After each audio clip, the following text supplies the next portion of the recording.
దేవుని పరిశుద్ధ నామానికి స్తుతి ఘనత మహిమ ప్రభావం కలుగునుగాక. ప్రభువుని మనం స్తుతించి ఆరాధించుకుని దేవుణ్ణి గణపరచుదాం.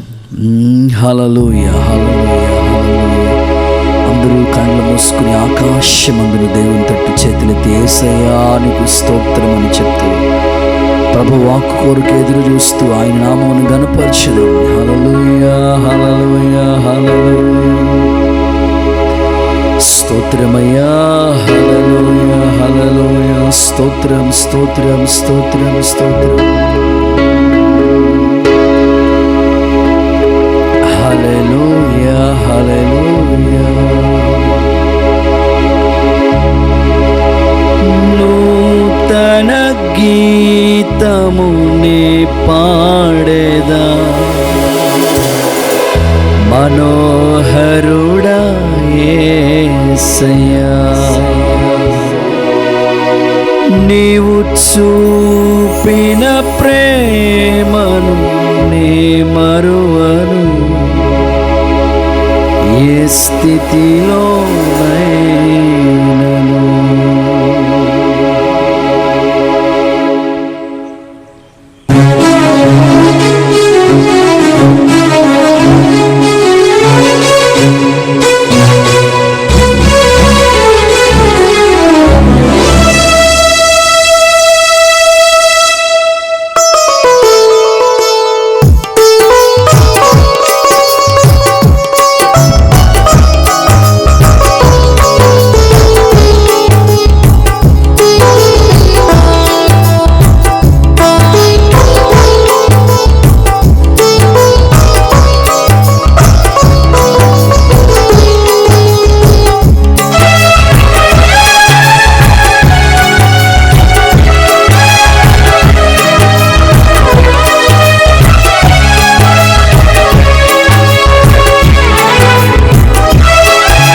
నూతన గీతమునే పాడేదా మనోహరుడా యేసయ్యా. నీవు చూపిన ప్రేమనే మరువను, ఏ స్థితిలోనైనను. అందరూ చప్పట్లు కొట్టి మనసారా దేవుని ఆరాధిస్తూ సజీవ యాగంగా సమర్పించుదాం.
కనబడని వేళ కడలి కెరటాలు వేధించు వేళ కరుణమూర్తి నీకు సాటెవరు? నీవే నా ధైర్యము, నీ కృపయే ఆధారము, నీవే నా ధైర్యము, నీ కృపయే ఆధారము. నూతన గీతమునే పాడెదా మనోహరుడా యేసయ్యా, నీవు చూపిన ప్రేమను నే మరువను ఏ స్థితిలోనైనను.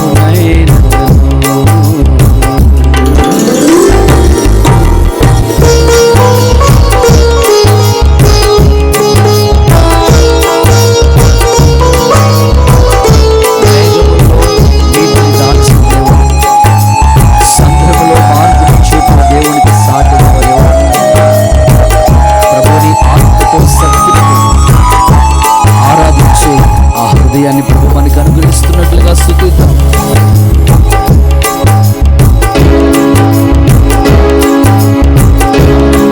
మేఘములలో నీటిని దాచి సంద్రములలో మార్గము చూపి అన్ని ఘటములో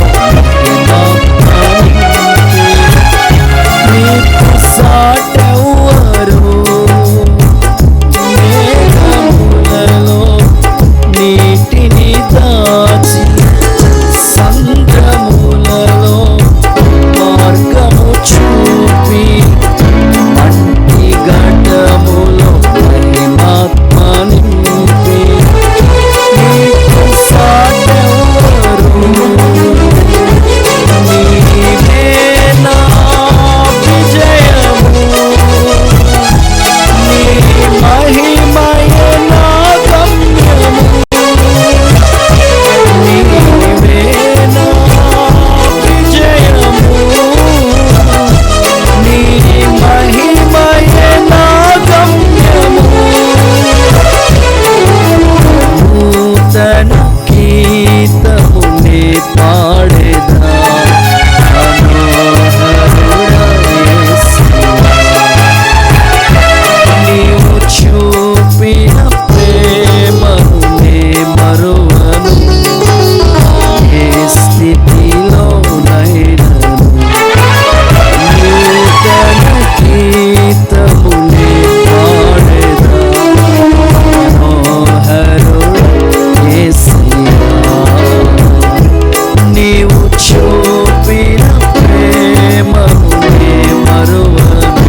సమర్పణతో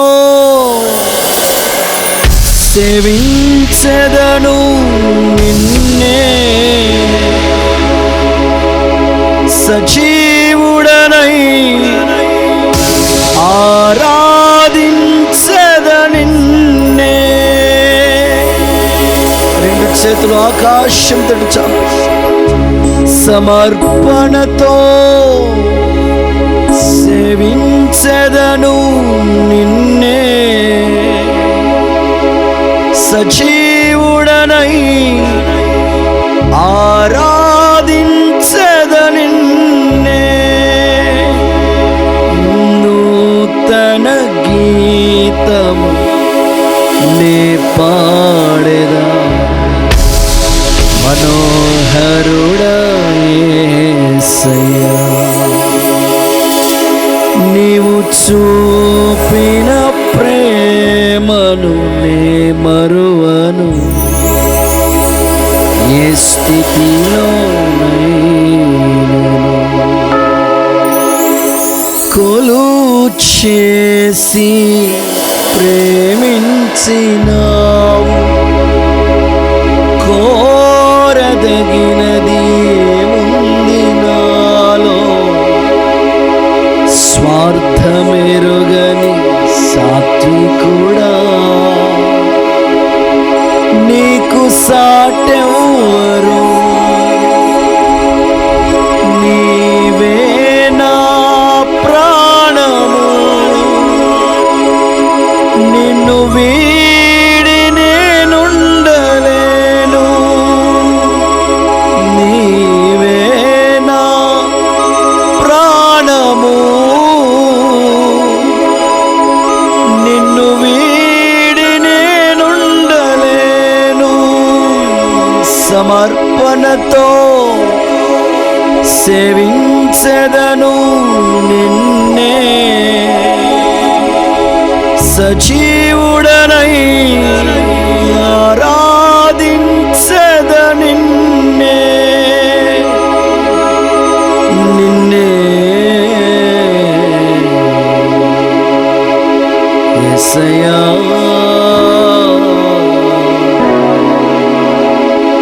ఏ స్థితిలో కూడా మర్చిపోని ఆయన ప్రేమను కొలువు చేసి ప్రేమిస్తూనే ఉన్నాడు. ఆయన అద్భుతమైన కార్యాలు మన ఎడల జరిగిస్తున్న దేవునికి కృతజ్ఞతాహృదయంతో చప్పట్లతో యేసయ్య నామాన్ని మహిమపరచండి. స్తోత్రం, స్తోత్రం, స్తోత్రం, స్తోత్రం, స్తోత్రం. ప్రార్థన చేసుకుందాం. దేవుని వాక్యం వినట్లుగా, హృదయాంతరంగాలు తెరిచినట్లుగా ఆయన వాక్కు కొరకు ప్రార్థన చేసుకుందాం. ప్రార్థన. మహాపరిశుద్ధమైన మా తండ్రి, మీ పరిశుద్ధమైన నామానికి స్తోత్రాలు ప్రభువా. గడిచిన కాలం అంతా మీ కృపలో ఎంతగానో మమ్మల్ని కాపాడి క్షేమం ఉంచున్నారు. మీకు స్తోత్రం నాయన.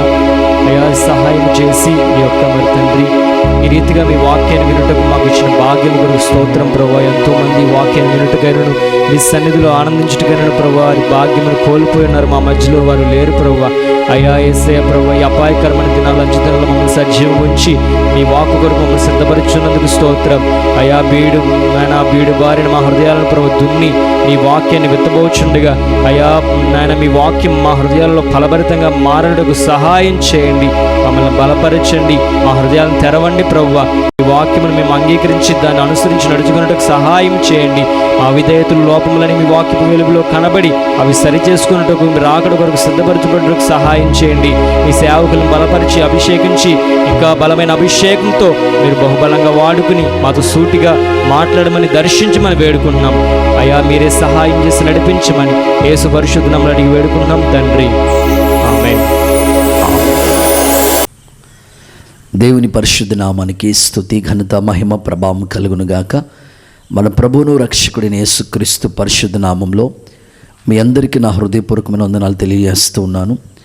ఈరోజు ప్రత్యేకించి దేవుని వాక్యాన్ని మీకు అందించాలని మనస్ఫూర్తిగా నేను కోరుకుంటున్నాను. పరిశుద్ధాత్ముని యొక్క సన్నిధిలో అమూల్యమైన శ్రేష్టమైన మాటలు దేవుడు మనకు అందించుచుండగా మీరు శ్రద్ధగా దేవుని వాక్యాన్ని ఆలకించాలని ప్రభు సేవకునిగా నేను మీకు తెలియజేస్తూ ఉన్నాను. యాకోబు పత్రిక 1వ అధ్యాయం 27వ వచన భాగాన్ని చదువుకుందాం. తండ్రి అయిన దేవుని ఎదుట పవిత్రమును నిష్కళంకమునైన భక్తి ఏదనగా దిక్కులేని పిల్లలను విధవరాండ్రను వారి ఇబ్బందిలో పరామర్శించుటయు ఇహలోక మాలిన్యము తన కంటకుండా తన్ను తాను కాపాడుకొనుటయే. చాలండి, చదవబడిన వాక్య భాగంలో ఇహలోక మాలిన్యము తనని అంటుకోకుండా తనను తాను కాపాడుకునుటయే అని అద్భుతమైన మాట యాకోబు గారు తన పత్రికలో తెలియపరిచారు. ఈరోజు నేను మీకు కాపాడుకొనుట అనే సందేశాన్ని పరిశుద్ధాత్మ ప్రేరణతో మీకు అందించాలని నేను ఆశపడుతున్నాను. యాకోబు ఉన్నతమైన శ్రేష్టమైన అనేకమైన విషయాలు ఇక్కడ తెలియపరుస్తున్నాడు. తండ్రి అయిన దేవుని ఎదుట నిజమైన భక్తి ఏదనగా అని ప్రారంభిస్తూ దిక్కులేని వారిని విధవరాండ్రిని వారి యొక్క ఇబ్బందుల్లో మీరు పరామర్శించండి. అంత మాత్రమే కాదు, ఇహలోక మాలిన్యము మిమ్మల్ని అంటుకోకుండా మిమ్మల్ని మీరే కాపాడుకోండి, జాగ్రత్తగా చూసుకోండి అని ఆ మాటను దైవజనుడు యాకోబు ఈ మాటలు తెలియపరుస్తూ వచ్చారు. ఈరోజు మీ వ్యక్తిగత జీవితంలో చాలామంది అనేకమైన వాటిని కాపాడుకుంటూ ఉన్నారు. ఈ లోకంలో మనం గమనిస్తూ ఉంటుంటే చాలామంది వారికి ఉన్న ఆస్తిని కాపాడుకుంటూ ఉంటారు. ఆస్తి కొరకు చాలా ప్రయాసపడుతూ ఉంటారు. ఆస్తిని చాలా భద్రంగా కాపాడుతూ ఉంటారు. ఆస్తికి సంబంధించిన డాక్యుమెంట్స్ కానివ్వండి, డీటెయిల్స్ కానివ్వండి, ఎక్కడ పడితే అక్కడ పెట్టరు. చాలా భద్రంగా వాళ్ళు బీరువాలో భద్రం చేసుకుంటూ ఉంటారు. ఎందుకంటే ఆస్తికి సంబంధించిన డాక్యుమెంట్స్ కాబట్టి, చాలా విలువైనవి కాబట్టి వాటిని చాలా జాగ్రత్తగా కాపాడుతూ ఉంటారు. మరికొంతమంది జీవితాన్ని మీరు గమనిస్తూ ఉంటే వాళ్ళకున్న ఆరోగ్యాన్ని కాపాడుకుంటూ ఉంటారు. ఉదయకాలంలో నిద్ర లేచిన వెంటనే వాకింగ్ వెళుతూ ఉంటారు. ఆ తర్వాత ఆరోగ్యపరమైన సూత్రాలని పాటిస్తూ సమయానికే భోజనం చేస్తూ సమయానికి నిద్రపోతూ మంచిగా ఆరోగ్యాన్ని కాపాడుకుంటూ ఉంటారు. ఇంకా చాలామంది పిల్లల్ని చాలా జాగ్రత్తగా వారు కాపాడుకుంటూ ఉంటారు. వారికి ఇచ్చిన దేవుడు గర్భఫలము దేవుడిచ్చే బహుమానం, కుమారులు దేవుడు అనుగ్రహించు స్వాస్థ్యం అన్నట్లుగా దేవుడు వారికి ఇచ్చిన పిల్లల్ని చాలా భద్రంగా కాపాడుకుంటూ ఉంటారు. తల్లిదండ్రులు జాగ్రత్తగా పిల్లల్ని కాపాడుకోవాల్సింది, ఖచ్చితంగా కాపాడుకోవాలి. మరికొంతమందిని మీరు గమనించండి, వారికున్న వాహనాల్ని చాలా జాగ్రత్తగా కాపాడుతూ ఉంటారు. మీరు చూడండి, 5 సంవత్సరాలైనా 10 ఏళ్ళైనా వాళ్ళ బైక్స్ కానివ్వండి, కార్లు కానివ్వండి చాలా కొత్తగా మెరిసిపోతున్నట్టు ఉంటాయి. ఏందబ్బా ప్రతిరోజు తుడిసేస్తుంటాడు అయ్యగారు. ఏంటంటే అంత జాగ్రత్తగా ఆ యొక్క వాహనాల్ని కాపాడుకుంటూ ఉన్నారు. ఇలా చెప్పుకుంటూ వెళితే భూమి మీద నివసిస్తున్న ప్రతి మనిషి వారికున్న కోణంలో వారికి ఇవ్వబడిన నాది అనే వస్తువు ఏదైనా సరే చాలా జాగ్రత్తగా వారు కాపాడుకుంటారు, భద్రంగా భద్రపరుచుకుంటూ ఉంటారు. అయితే ఈరోజు ప్రభు దేవుని సేవకునిగా ఈరోజు మీతో చెప్తున్న వాక్యపు వెలుగు ఏమిటంటే, ఇహలోక మాలిన్యం మిమ్మల్ని అంటుకోకుండా మిమ్మల్ని మీరు కాపాడుకుంటే నిజమైన భక్తి అని మాట్లాడుతున్నాడు. ఈ లోకంలో అనేకమైన మాలిన్యము, అపవిత్రత, చీకటి, శత్రువైన సాతాను అనేకుల్ని భయంకరమైన అపవిత్రతలోకి నడిపిస్తూ ఉన్న ఈ దినాలలో భౌతిక సంబంధంగా మీరు అనేకమైన వాటిని కాపాడుకుంటూ ఉన్నారు. అయితే ఇహలోక మాలిన్యం మీకు అంటుకోకుండా మిమ్మల్ని మీరు కాపాడుకోనండి అని దైవ సన్నిధిలో దేవుని వాక్యం మనతో స్పష్టంగా మాట్లాడుతుంది. ప్రియులారా, ఈ కరోనా వైరస్ విజృంభించిన ఆ రోజు నుంచి ఇంచుమించు ఒక 3-4 నెలల నుంచి ప్రజలు చాలా భయంతోనే వారు చాలా ప్రాణాలు కాపాడుకుంటూ ఉన్నారు. చాలా భయంతోనే ప్రాణాలు కాపాడుకుంటున్నారు. సమయానికి శానిటైజర్ చేసుకుంటున్నారు, హ్యాండ్ వాష్ చేసుకుంటున్నారు. ఆ తర్వాత సోషల్ డిస్టెన్స్, ఎవరైనా దగ్గరికి వస్తుంది బాబు దూరంగా ఉండని చాలా సోషల్ డిస్టెన్స్ మెయింటెనెన్స్ చేస్తున్నారు. ఆ తర్వాత మాస్క్ పెట్టుకుంటున్నారు. ఇవన్నీ జాగ్రత్తలు తీసుకుంటున్నారు వారి యొక్క ప్రాణాలు కాపాడుకుంటాం కొరకు. ఈ మధ్యకాలంలో ఎవరు నాతో చెప్పారు, మనతో పాటు ఆయనతో పాటు చేస్తున్న ఉద్యోగాన్ని బట్టి ఆయన నాతో చెప్పిన మాట, హెల్త్ డిపార్ట్మెంట్లో పనిచేస్తుంటారు ఒక ఆయన, వాళ్ళ ఫ్రెండ్ కూడా హెల్త్ డిపార్ట్మెంట్లోనే జాబ్ చేస్తూ ఉన్నారు. ఈ హెల్త్ డిపార్ట్మెంట్లో వర్క్ చేసే వారికి చాలా బాధ్యతలు గవర్నమెంటు ప్రభుత్వం అనేకమైన ఉద్యోగ బాధ్యతలు అప్పగించింది ఈ కరోనా సంబంధించినవి. వాళ్ళు ఉదయకాలం వెళ్తే సాయంకాలం చాలా ఆలస్యంగా వస్తూ ఉన్నారు. చాలా బాధ్యతగా ప్రభుత్వ ఉద్యోగ ప్రతినిధులుగా నిలబడుతూ వర్క్ చేస్తూ ఉన్నారు. అయితే ఆయన డ్యూటీకి వెళ్తాడు ఉదయకాలం, సాయంకాలానికి ఇంటికి వస్తాడు. వచ్చినప్పుడు భార్యతో అన్నాడంట, ఏమే నా బట్టలు బయటికి పంపించే, అన్నం బయట, మంచం బయటే, అన్నీ ఇల్లు ఇక్కడే ఉంది కానీ బయటే పడుకుంటున్నాడంట. మళ్ళా పొద్దున్నే లేచి హెల్మెట్ పెట్టేసుకుని వెళ్ళిపోతున్నాడట. ఆయన నాతో చెప్పిన మాట ఏంటంటే, నాతో పాటు కొలిక్ జాబ్ చేస్తున్నాడు కానీ అన్న నిజంగా ఇంట్లోకి వెళ్తున్నాడు కానీ ఇంట్లో లోపలికి వెళ్ళలేదు, అన్నీ బయటే కూర్చుని బయటే అన్నం తింటున్నాడు, బయటే ఉంటున్నాడు. ఎందుకన్నా ఇంత జాగ్రత్తలు తీసుకున్నారంటే, ప్రాణం అంటే ఎవరికైనా ప్రీతే కదన్నా, ప్రాణం గురించి అంత జాగ్రత్తలు తీసుకుంటున్నారు, కాపాడుకుంటున్నారని. నాకు అర్థమైంది. ప్రియులారా, మన ప్రాణాలు కాపాడబడాలంటే అది దేవుని చేతిలో ఉంది. ఒకని ఆయుష్, ఒకని ఆశీర్వాదం దేవుని చేతిలో ఉన్నాయి. ఫర్ ఎగ్జాంపుల్, మీరు వ్యక్తిగతంగా భక్తి జీవితాన్ని చేస్తున్న యోబు జీవితాన్ని మీరు చూడండి. సాతానుగాడికి అన్ని విధాలుగా యోబుని శోధిస్తూ వచ్చాడు. ఒకే రోజు ఆస్తి పోయింది, ఒకే రోజు ఐశ్వర్యం పోయింది, తన కళ్ళ ముందున్న పిల్లలు చనిపోయారు, ఆరోగ్యం క్షీణించిపోయింది. ఇలాంటి ప్రతికూలమైన పరిస్థితుల మధ్యలో యోబు యొక్క ప్రాణాన్ని మాత్రం దేవుడు చాలా భద్రంగా కాపాడారు. సాతానుగాడికి అవకాశం ఇవ్వలా. ఇతని యొక్క శరీరం మీద కానివ్వండి, అన్ని విధాలుగా నువ్వు శోధించు, కానీ ఇతని ప్రాణం మీద నీకు అధికారం లేదు, ఇతని ప్రాణాన్ని నువ్వు ముట్టుకోవడానికి అవకాశం లేదని ప్రభు చెప్పాడు. ఈరోజు నేను మీతో చెప్పేది ఏమిటంటే, మీ ప్రాణాలు దేవుని చేతిలో ఉన్నాయి. యోబు ప్రాణానికి ఏ హాని రాకుండగా దేవుడు యోబు ప్రాణాన్ని కాపాడినట్లుగా మీ ప్రాణాలు కూడా ఆయన కాపాడుతాడు. అందుకే బైబిల్ ఇలా రాస్తుంది, యెహోవా తన భక్తుల ప్రాణాన్ని కాపాడుతాడు. నువ్వు భక్తి చేస్తూ ఉంటే నీ ప్రాణాన్ని దేవుడు ఎప్పుడు కాపాడుతూ ఉంటాడు. నీ భక్తి నీకు ధైర్యాన్ని పుట్టించదా అని దేవుని వాక్యం చెప్తుంది. కనుక ఆత్మ సంబంధమైన మీ జీవితాల్లో మీరు ఈ భయంకరమైన దుర్దినాల్లో, ప్రతికూలమైన పరిస్థితుల మధ్యలో సహజీవనం చేస్తున్న మన ఆత్మీయ జీవితాన్ని దేవుడు మన ప్రాణాన్ని కాపాడుతాడు. అయితే నీవు ఇహలోక మాలిన్యత అంటుకోకుండా నిన్ను నీవే కాపాడుకోవాలి. ప్రాణం ఆయన చేతిలో ఉంది. ఎందుకంటే తన పోలిక చెప్పున తన స్వరూపంలో మనిషిని చేశాడు. నాస్కారంధ్రలో జీవవాయువు ఊదినప్పుడు నరుడు జీవించే ఆత్మగా మార్చబడ్డాడు. ఇప్పుడు ప్రాణం పోసింది దేవుడు, కనుక మన ప్రాణాన్ని కాపాడేది కూడా దేవుడే. కనుక నువ్వెంత జాగ్రత్తగా నీ ప్రాణాన్ని కాపాడుకుందామన్నా నీ వల్ల ఏది కాదు, అది దేవుడే నీ ప్రాణాన్ని కాపాడాలి. కనుక నెలల సంఖ్య, రోజులు, సమస్తాన్ని దేవుడు నీకు ముందుగానే నియమించాడు, నిర్ణయించాడు. కనుక నీవు భక్తి చేస్తూ ఉన్నప్పుడు నీ ఆత్మ సంబంధమైన జీవితాల్లో నీ ప్రాణాన్ని ఆయన కాపాడుతాడు. ఈరోజు దేవుని వాక్యపు వెలుగులో నేను మీతో చెప్పాల్సిన మాట ఏమిటంటే, ఇహలోక మాలిన్యత అంటుకోకుండా నిన్ను నీవు కాపాడుకోవాలి.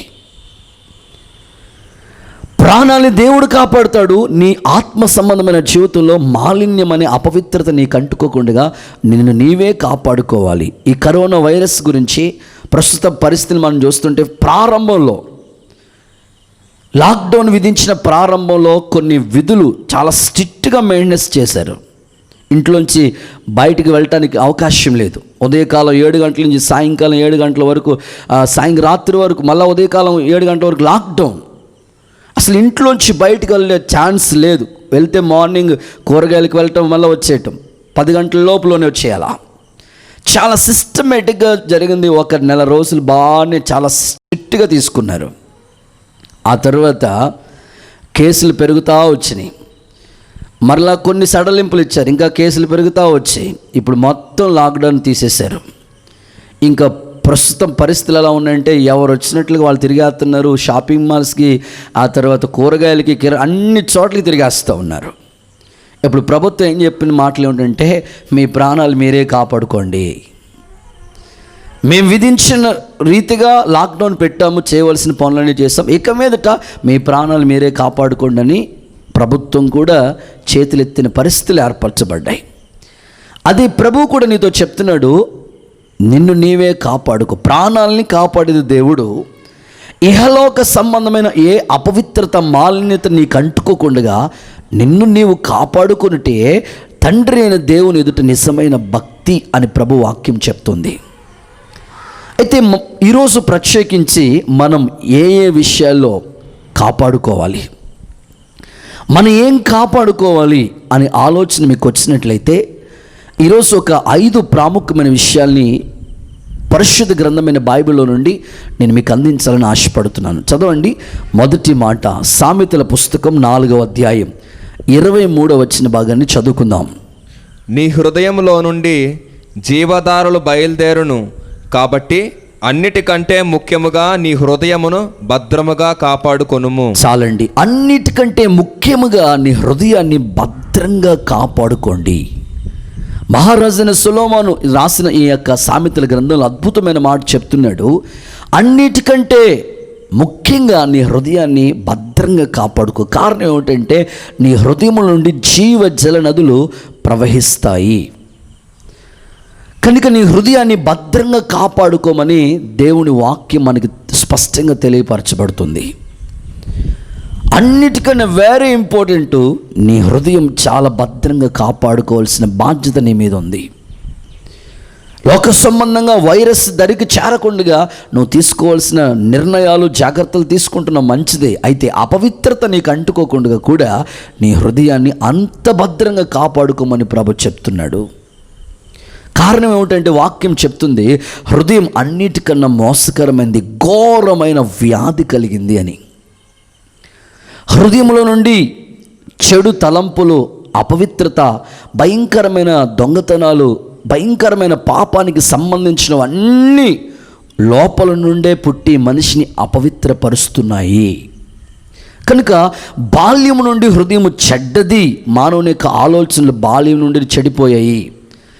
కనుక మీ ఆధ్యాత్మికమైన జీవితంలో హృదయాన్ని చాలా జాగ్రత్తగా, భద్రంగా మీరు కాపాడుకోండి అని దేవుని వాక్యం ఈరోజు నీకు స్పష్టంగా దేవుడి ద్వారా ఈ మాటలు ప్రభు మీకు తెలియజేస్తూ ఉన్నాడు.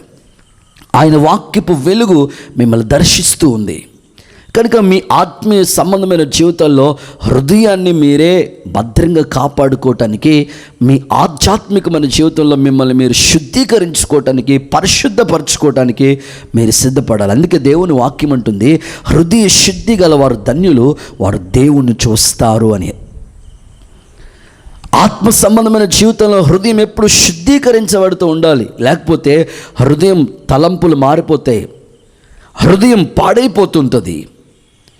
కనుక హృదయ తలంపులు పాడవకుండా ఆ హృదయాన్ని భద్రంగా మనం కాపాడుకోవాలని ప్రభు చెప్తూ ఉన్నాడు. దేవుని ప్రియులారా, కొన్ని సందర్భాలు బైబిల్లోంచి మీకు క్లుప్తంగా వివరంగా చెప్పడానికి నేను ఇష్టపడుతున్నాను. హృదయాన్ని గురించిన విషయాలు, కొన్ని మాటలు నేను మీకు చెప్పడానికి ఇష్టపడుతున్నానండి. అదేమిటంటే, ఒకరోజు రాజు ప్రయాణమై యుద్ధ భూమిలో ఉండాలి. వాస్తవంగా రాజుగారికి ఒక యుద్ధం జరుగుతుందని సమాచారం అందింది. యుద్ధంలో ఉండాలి ఆయన. కానీ యుద్ధ భూమిలో ఉండవలసిన ఆయన మిద్ది మీదకి కూర్చున్నాడు. ఏం జరిగిందో మీకు తెలుసు. చూడకూడని దృశ్యాన్ని చూశాడు, చేయకూడని పని చేశాడు. తలంపులన్నీ పాడైపోయాయి. కారణం ఏమిటంటే అతని యొక్క హృదయ తలంపులు మొత్తం అపవిత్రతలోకి వెళ్ళిపోయాడు. ఎప్పుడైతే మన ఆత్మ సంబంధమైన జీవితంలో కూడా మోహపు చూపు మనిషి హృదయంలోనికి వస్తుందో వెంటనే హృదయ తలంపులన్నీ పాడైపోతాయి. కనుక మన హృదయాన్ని మనల్ని మనమే చాలా జాగ్రత్తగా భద్రంగా కాపాడుకోండి అని దేవుని వాక్యం చెప్తుంది. కొన్ని సందర్భాలు మీకు చెప్తాను. పరిశుద్ధ గ్రంథమైన బైబిల్లో ఒక రాజు ఉన్నాడు.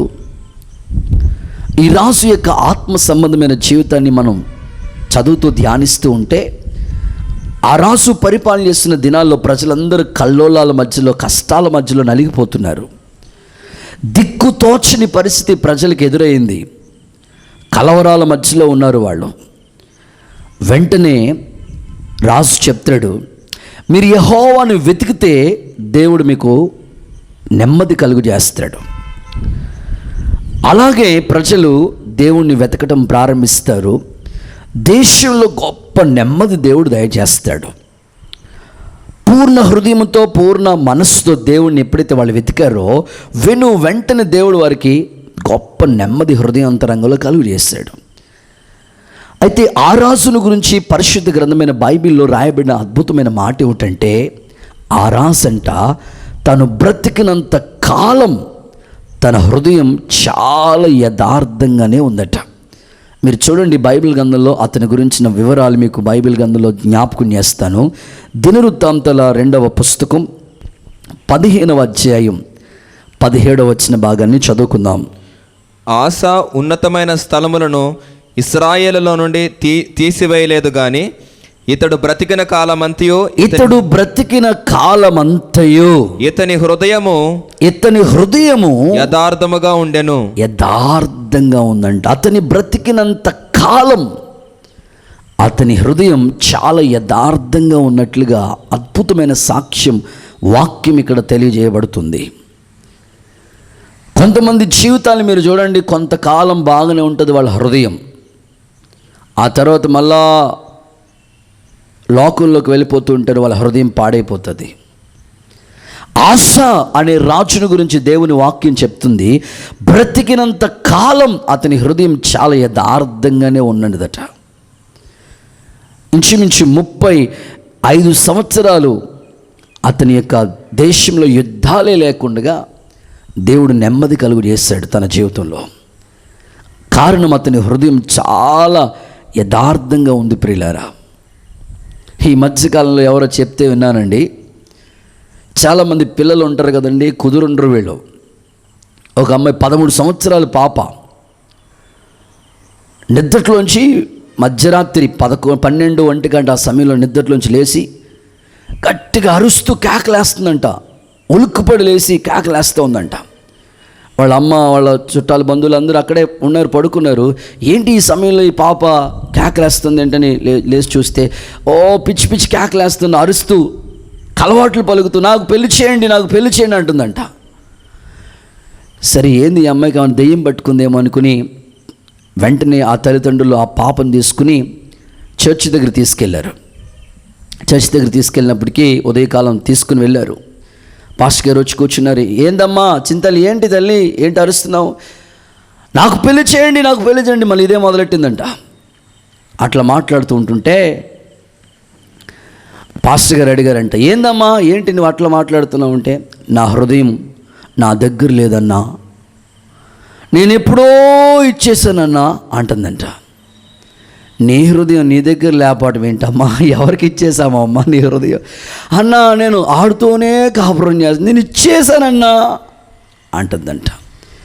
యేసు నామములో పో అని ప్రార్థన చేశాడంట దైవజనుడు. ఆమె పట్టిన ఆ అపవిత్ర ఆత్మ, అన్క్లీన్ స్పిరిట్ విడిచి వెళ్ళిపోయింది. చాలామంది హృదయాలు ఇచ్చేస్తుంటారు ఎవరెవరికి. కాలేజీకి వెళ్ళారనుకోండి, అక్కడ ఇచ్చేస్తారు హృదయం. బస్ స్టాప్ దగ్గరికి వెళ్ళారనుకో, ఎవరైనా కనపడితే వాళ్ళకి ఇచ్చేస్తుంటారు హృదయాన్ని. కూరగాయలు కొనడానికి వెళ్ళారనుకోండి, అక్కడ ఇచ్చేస్తుంటారు. ఎక్కడ పెడితే అక్కడ ఇచ్చేయడానికి దేవుడు నీకు అందుకే ఇవ్వలేదు హృదయం. నీ హృదయాన్ని శుద్ధీకరించుకోవాలి. హృదయం నువ్వు బ్రతికినంత కాలం ఆశవాలి, యథార్థంగా నీ హృదయం ఉండాలి. అందుకే ఒక గొప్ప దైవజనుడు చెప్పిన మాట ఏమిటంటే, 10 మందిలో ఉన్నప్పుడు నీ నోరు కాసుకో, ఒంటరిగా ఉన్నప్పుడు నీ హృదయాన్ని తలంపుల్ని కాసుకో అని చెప్పాడు. ఎంత అద్భుతమైన మాట. 10 మందిలో ఉన్నప్పుడు నోరు కాసుకో, ఇంట్లో ఒంటరిగా ఉన్నప్పుడు నీ హృదయ తలంపుల్ని కాసుకో. కారణం, ఆ హృదయంలో నుండే జీవజలనది అనే పరిశుద్ధాత్ముడు ప్రవహిస్తాడు. కనుక అన్నిటికన్నా ముఖ్యంగా ప్రభు చెప్తున్న మాట ఏమిటంటే, నీ హృదయాన్ని నీవే కాపాడుకోవాలి అని ప్రభు జ్ఞాపకం చేస్తున్నాడు. ప్రియులారా, మరొక సంగతి కూడా నేను మీకు చెప్తాను. హృదయాన్ని భద్రంగా కాపాడుకోన్న ఆశ జీవితం చాలా నెమ్మదిగా ఉంది. అయితే బైబిల్లో మరొక రాజు ఉన్నాడు. అతని హృదయము కొంతకాలం బాగానే ఉంది, చాలా వరకు చాలా బాగుంది. తర్వాత మధ్యలోనికి వచ్చినప్పటికీ తన భార్యలు తన హృదయాన్ని మొత్తం మార్చేశారు. తన హృదయం తలంపులు అన్నీ మారిపోయాయి. అతని గురించి కూడా బైబిల్ గ్రంథంలో నేను మీకు చెప్తాను. చూడండి, రాజుల మొదటి పుస్తకం 11వ అధ్యాయం 4వ వచన భాగాన్ని చూడండి. సొలొమోను వృద్ధుడైనప్పుడు అతని భార్యలు అతని హృదయమును ఇతర దేవతల తట్టు త్రిప్పగా, అతని తండ్రి అయిన దావీదు హృదయము వలె అతని హృదయము దేవుడైన యెహోవా ఎడల యథార్థము కాకపోయెను. చాలండి. చదవబడిన వాక్య భాగంలో మనం గమనించినట్లయితే, సొలొమోను యొక్క హృదయాన్ని ఇతర దేవతల వైపు తన భార్యలు తిప్పేశారు. సొలొమోను యొక్క హృదయం పాడైపోయింది పూర్తిగా. ఇంచుమించు అతని యొక్క అపవిత్రమైన జీవితాన్ని మనం గమనిస్తే 700 మంది భార్యలు, 300 మంది ఉపపత్నులు, భయంకరమైన పాపిష్టి మార్గంలోకి వెళ్ళిపోయాడు. హృదయం పాడైపోయింది పూర్తిగా.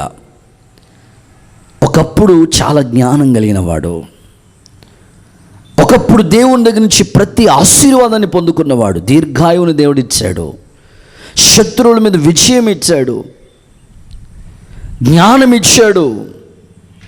అన్నీ ఇస్తే అన్నీ ఇచ్చిన దేవుణ్ణి గనపరచకుండగా, అన్నీ ఇచ్చిన దేవునికి హృదయంలో చోటు లేకుండగా అపవిత్రమైన వాటిని హృదయంలో తీసుకొచ్చేసుకుని పాపంలో నిమగ్నమైపోయి హృదయం పూర్తిగా పాడైపోయిన ఈ రాజు సొలొమోను గురించి దేవుని వాక్యం చెప్తుంది. హృదయం ఇతరుల దేవతల తట్టు త్రిప్పివేయబడిందంట. తన భార్యలు తన హృదయాన్ని మార్చేశారట. ఈరోజు మీరు ఆలోచించండి, మీ హృదయం ఎలా ఉంది? మీ హృదయ తలంపులు ఎలా ఉన్నవి? ఎందుకంటే నిజమైన భక్తి నిన్ను నీవు కాపాడుకునుటే. ఆత్మ సంబంధమైన జీవితంలో నీ హృదయాన్ని నువ్వు తప్పక కాపాడుకోవాలి. నీ ప్రతిష్టత నువ్వు కాపాడుకోవాలి. నీ యథార్థమైన ప్రవర్తన దేవుని దృష్టికి నిజంగానే నిందారహితంగా మార్చబడాలి. ఈ సమయంలో ఒక అద్భుతమైన సాక్ష్యాన్ని మీతో పంచుకోవాలని నేను ఆశపడుతున్నాను ప్రియులారా. చాలామంది జీవితాలు పాడైపోయిన హృదయాలను కూడా దేవుడు మార్చాడు. మార్చిన తర్వాత వాళ్ళు దేవుని కొరకు నిష్టగా బ్రతికిన వాళ్ళు ఉన్నారు. మారిన వాళ్ళు, మరలా లోకంలో కలిసిపోయిన వాళ్ళు కూడా చాలామంది మనకు కనపడతారు. చూడండి ప్రియులారా, ఆత్మీయులైన మీరు గమనించాలి. ఆమె పేరు నదియా స్టైల్స్ అనే ఒక ఆమె ఉంది. రీసెంట్గా ఈ మధ్యకాలంలోనే ఎవరో చెప్తే, ఒక దైవజనుడు ఆమెను గురించిన వివరాలు చెప్తూ ఉన్నప్పుడు విన్నాను. నదియా స్టైల్స్ అనే ఆమె అమెరికా దేశానికి సంబంధించింది.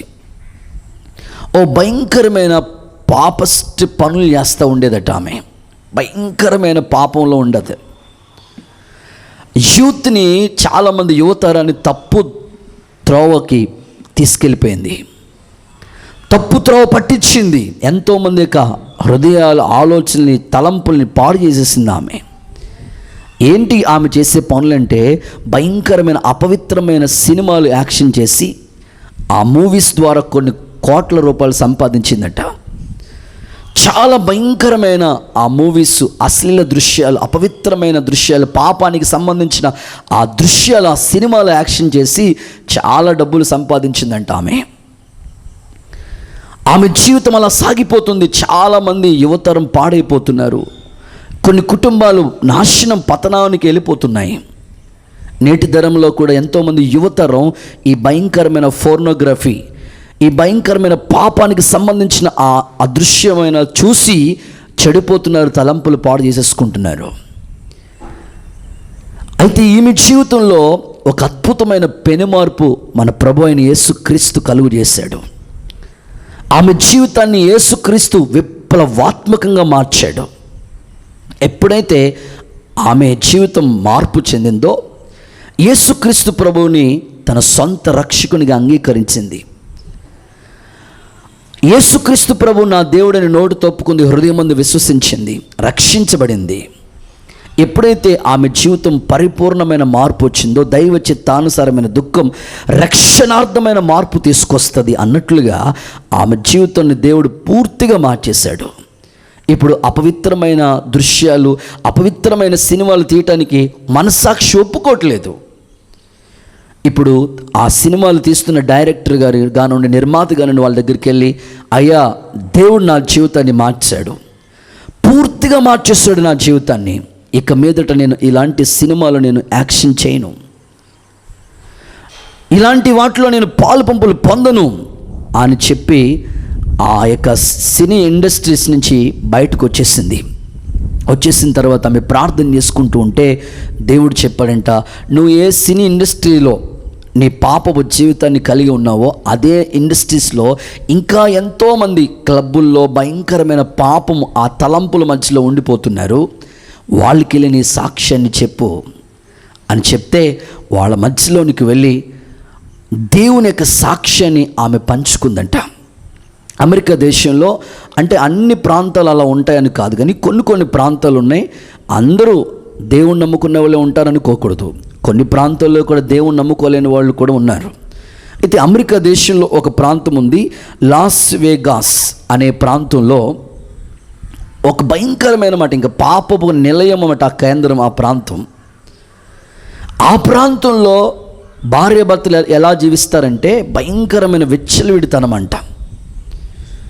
ఎంత విచ్చలవిడితనం అంటే వాళ్ళు ఫ్రైడే వెళతారంట, మళ్ళా మండే ఈవినింగ్కి వస్తారు. 2 రోజులు భర్త అంటాడంట, ఈ 2 రోజులు నా ఇష్టానుసారంగా నేను జీవించి వచ్చేస్తాను, నువ్వు నన్ను అడగకూడదు. భార్య అంటదంటే నా ఇష్టం, నేను 2 రోజులు నా ఇష్టానుసారంగా జీవించి వచ్చేస్తాను, నువ్వు నన్ను అడగకూడదు అంటారు. అంత విచ్చలవిడితనం. అలాంటి ప్రాంతంలో ఈమె జీవితం సరైన రీతిలో మార్చబడి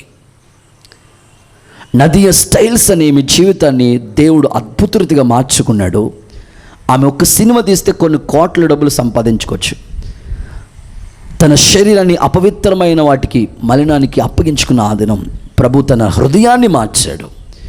ఇప్పుడు హృదయంలో యేసు ప్రభుకి ఆమె మంచి స్థానం ఇచ్చింది కనుక ఇంకా అటువైపుకి తన జీవితానికి అప్పగించుకోకుండా వెళ్ళకుండా ప్రభు కొరకు, క్రీస్తు కొరకు సజీవ సాక్షిగా మారిపోయింది. గట్టిగా చప్పట్లు కొడుతూ యేసయ్య నామాన్ని మహింపరుద్దాం. నేను అడిగే ప్రశ్న ఏమిటంటే, ఆమె జీవితాన్ని, అంత భయంకరమైన పాపపు ఊబిలో ఉన్న ఆమె జీవితాన్ని మార్చిన దేవుడు నీ జీవితాన్ని కూడా మార్చగలిగిన దేవుడు, నీ తలంపులు కూడా మార్చగలిగిన దేవుడే. చాలామంది అపవిత్రమైన దృశ్యాలు చూడకుండా ఉండలేకపోతున్నారు. దేవుడి దగ్గర ఒక తీర్మానం చేసుకొని హృదయం పాడైపోతే ఆత్మ సంబంధంగా నీ జీవితం ఇంకా చీకటి ఊబిలోనికి వెళ్ళిపోతుంది. ఆమె జీవితాన్ని ప్రభు సన్నిధిలో సరైన రీతిలో మార్చుకొని దేవుణ్ణి హృదయంలో ప్రభువుని క్రీస్తుగా ప్రతిష్ఠించుకుంది. అలాంటి మార్పు నీకెందుకు రాకూడదు? అలాంటి సమర్పణ నీకెందుకు రాకూడదు అని ప్రభు నిన్ను ప్రశ్నిస్తున్నాడు. కనుక అన్నిటికన్నా ముఖ్యంగా ప్రభు చెప్తున్నాడు, నీ హృదయాన్ని మొట్టమొదటిగా నువ్వు కాపాడుకో. దేవుడు ఇలాంటి కృపాభాగ్యాన్ని దేవుడు నీకు అనుగ్రహించునుగాక. ఆమేన్. ఇక రెండో విషయాన్ని నేను మీకు చెప్పడానికి ఇష్టపడుతున్నాను. నిజమైన భక్తి తండ్రి అయిన దేవుని ఎదుట నిజమైన భక్తి ఏదనగా తను కాపాడుకునుటే అని ప్రభు చెప్తున్నాడు. ఏ విషయాల్లో మనం కాపాడుకోవాలి అనంటే మరొక సంగతి, రెండవ సందర్భాన్ని నేను మీకు చెప్తాను. చదవండి పరిశుద్ధ గ్రంథమైన బైబిల్లో నుండి అపోస్తలుడైన పౌలు తిమోతికి రాసిన 2వ పత్రిక 4వ అధ్యాయం 7వ వచన భాగాన్ని చదువుకుందాం. మంచి పోరాటము పోరాడి తిని, నా పరుగు కడముట్టించి తిని, విశ్వాసము కాపాడుకొంటిని. విశ్వాసాన్ని కాపాడుకుంటుని ఇక నా కొరకు ఇక మీదట నీతి కిరీటం ఉన్నది అనే అద్భుతమైన సాక్ష్యాన్ని పౌలు చెప్తూ ఉన్నాడు. రెండవ సందర్భం ఏమిటంటే విశ్వాసమును కాపాడుకోవాలి. నేను విశ్వాసాన్ని కాపాడుకున్నాను, మంచి పోరాటాన్ని పోరాడాను, ఇక మీదట నా కొరకు నీతి కిరీటం ఉంది. నా వలే ఎవరైతే పోరాడతారో వాళ్ళకు కూడా నీతి కిరీటం దొరుకుతుంది. ఆత్మీయులని మీరు ఆలోచించండి, మీ విశ్వాసాన్ని మీరు కాపాడుకుంటున్నారా? వాక్యం ఏమంటుంది? దేవుని యొద్దకు వచ్చేవాడు దేవుడు ఉన్నాడని తను అడిగే వాళ్ళకి ఫలము దయచేస్తారని నమ్మాలి కదా. విశ్వాసం లేకుండా దేవునికి ఇష్టలై ఉండుట అసాధ్యమని దేవుని వాక్యం అంటుంది. విశ్వాసం అంటే ఏమిటి? నిరీక్షించు వాటి యొక్క నిజస్వరూపమే విశ్వాసము. లేనిది ఉన్నదనటమే విశ్వాసం. ప్రభువు దగ్గరికి వచ్చినప్పుడు చాలామంది నమ్మి దేవుని మీద ఒక పరిపూర్ణమైన విశ్వాసంతో దేవుని దగ్గరికి వస్తారు. దేవుని దగ్గరికి వచ్చినప్పుడు ఈ సమస్య నుంచి విడుదల దొరుకుతుందని, ప్రభు గొప్ప కార్యాలు చేస్తాడు, ఒక పరిపూర్ణమైన విశ్వాసంతో వాళ్ళు దేవుని సన్నిధికి వస్తారు. వచ్చిన తర్వాత రాను వాళ్ళ విశ్వాసం ఏమైపోతుందంటే సన్నగిలిపోతుంటుంది, చప్పబడిపోతుంటుంది. విశ్వాసం ఏమైపోతుందంటే మొత్తం పూర్తిగా అవిశ్వాసులుగా మార్చబడిపోతారు. విశ్వాసి అవిశ్వాసి కాకూడదు. నువ్వు అవిశ్వాసిగా ఉండొద్దు. అవిశ్వాసి జీవితం భయంకరంగా ఉంటుంది. నువ్వు విశ్వాసి కాబట్టి విశ్వాసిగానే ఉండు, విశ్వాసాన్ని కాపాడుకోమని ప్రభు చెప్తున్నాడు. అందుకే యేసుక్రీస్తు ప్రభు తన రాకడలో ప్రభు వచ్చినప్పుడు ఏమంటారంటే, నేను వచ్చినప్పుడు మనిషి కుమారుడు ఈ భూమి మీదకి వచ్చినప్పుడు మీలో విశ్వాసాన్ని కనుగొందునా అని ప్రశ్నించాడు యేసయ్య. అంటే ప్రభు వచ్చినప్పుడు కొంతమందిలో విశ్వాసం కనపడదన్నమాట, అవిశ్వాసులు అయిపోతారు. అందుకే ప్రభు అంటాడు, విశ్వాసం లేని దుష్టతరమా మూర్ఖతరమా అని ఒక చోట చెప్పాడు యేసయ్య. విశ్వాసం లేని తరంలా ఉన్నారు మీరు, ఇంకెంతకాలం నేను మీతో ఉంటానని ప్రభు తన శిష్యులతో అన్నారు. పేతురుని ఏమన్నారంటే అల్ప విశ్వాసి అన్నాడు ప్రభు. అంతవరకు బాగానే నిలిచాడు అయ్యగారు. ఎందుకు? గాలిని చూసినప్పటికీ విశ్వాసం అంతా పోయింది. కొంతమందికి కొన్ని పరిస్థితులు చూసినప్పటికీ ఉన్న విశ్వాసం కాస్త పోతుంది. ఇంకేముంది వచ్చేస్తుంది శ్రమ వచ్చేస్తుంది, బాధలు వచ్చేస్తున్నాయి అనుకుని ఉన్న విశ్వాసం అంతా సన్నగిలిపోతుంటారు. ప్రభు వాక్యం అంటుంది, నీ విశ్వాసం కాపాడుకోవాలి. నీ విశ్వాసం ఎలా ఉండాలంటే, మనకు వచ్చుచున్న శ్రమలలో అగ్ని లాంటి మహాశ్రమలు వచ్చినప్పుడు మన విశ్వాసం పరీక్షించబడాలి. బంగారం శుద్ధ సువర్ణం అవుతున్న ఆ బంగారు అగ్ని కొలిమిలో పరీక్షించబడినప్పుడు శుద్ధ సువర్ణంగా మార్చబడింది కదా. అలాగే మీ విశ్వాసం, అమూల్యమైన విశ్వాసం ఈ శ్రమల కొలిములో పరీక్షించబడాలని దేవుని వాక్యం అంటుంది. అలాగ మీ విశ్వాసాన్ని మీరు కాపాడుకోవాలి. మొదట చూపిన ఆ విశ్వాసాన్ని అంతము వరకు కాపాడుకోండి అని దేవుని వాక్యం అంటుంది. ప్రారంభంలో మీకు ఏ విశ్వాసం అయితే ఉందో, ప్రభువుని నమ్ముకున్నప్పుడు, ప్రభు దగ్గరికి వచ్చినప్పుడు ఎలాంటి విశ్వాసంతో ప్రభువు దగ్గర మీరు అడుగు పెట్టారో అదే విశ్వాస జీవితాన్ని మీరు ప్రయాణం చేయాలి, కొనసాగించాలి, కాపాడుకోవాలని దేవుడు తన వాక్యాన్ని ఈరోజు మీకు తెలియజేస్తున్నాడు. ఈ విశ్వాసాన్ని మీరు అంతము వరకు కాపాడుకోవాలి. దేవుని వాక్యపు వెలుగుని మీరు చూస్తే, ఆలోచిస్తే చాలామంది భక్తుల జీవితంలో చాలామందికి విశ్వాస వీరులు ఉన్నారు. బైబిల్ గ్రంథంలో విశ్వాస వీరుల పట్టికే ఒక అధ్యాయం అంతా వారి గురించే రాయబడి ఉంది. వారి విశ్వాసం ద్వారా రాజ్యాలు జయించారు, విశ్వాసం ద్వారా అగ్నిగుండాన్ని చల్లార్చారు, విశ్వాసం ద్వారా ఎన్నో గొప్ప కార్యాలు వారు చేస్తూ వచ్చారు. కనుక ఆ విశ్వాసాన్ని మీరు అంతము వరకు మీరు కాపాడుకున్న వారిగా ఉండాలని ప్రభువు తన వాక్యం ద్వారా మనకు తెలియజేస్తున్నాడు. బైబిల్ గ్రంథంలో ఒక సంఘాన్ని గురించి, వారి యొక్క విశ్వాసాన్ని చూసి పౌలు ఆశ్చర్యపోతున్నాడు. వారికి వచ్చిన శ్రమలో వారి విశ్వాసాన్ని చూస్తే ఆ విశ్వాసం ద్వారా వాళ్ళంట చాలా ధైర్యంగా ఉన్నారంట. ఆ విశ్వాసాన్ని చూసి పౌలు ఏమంటాడంటే, తిమోతిని పంపిస్తాడు ఆ సంఘానికి. పంపించినప్పుడు వాళ్ళలో అసలు విశ్వాసం ఎలా ఉందో ఒకసారి పరీక్షించిరా అని పంపించినప్పుడు తిమోతి వెళ్ళి కూడా వాళ్ళ విశ్వాసాన్ని పరీక్షించి వస్తాడు. వచ్చినప్పుడు వాళ్ళ విశ్వాసాన్ని చూసి పౌలు ఆశ్చర్యపోతున్నాడు.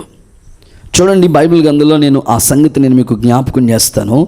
బైబిల్ గ్రంథంలో తెస్సలోనికలు రాసిన మొదటి పత్రిక 3వ అధ్యాయం 7వ వచనం. తెస్సలోనికి రాసిన మొదటి పత్రిక 3వ అధ్యాయం 7వ వచన భాగాన్ని, అందుచేత సహోదరులారా మా ఇబ్బంది అంతటిలోనూ శ్రమ అంతటిలోనూ మీ విశ్వాసమును చూచి మీ విషయంలో ఆదరణ పొందితిమి. మీ విషయంలో నేను ఆదరణ పొందాం. మీరు అదే తెస్సలోనికి 2వ పత్రిక 1వ అధ్యాయం 4వ వచనం కూడా చూడండి. అక్కడ కూడా దైవజనుడు తెస్సలోనికి సంఘాన్ని గురించి అద్భుతమైన సాక్ష్యం చెప్తున్నాడు. అందువలన మీ హింసలన్నిటిలోనూ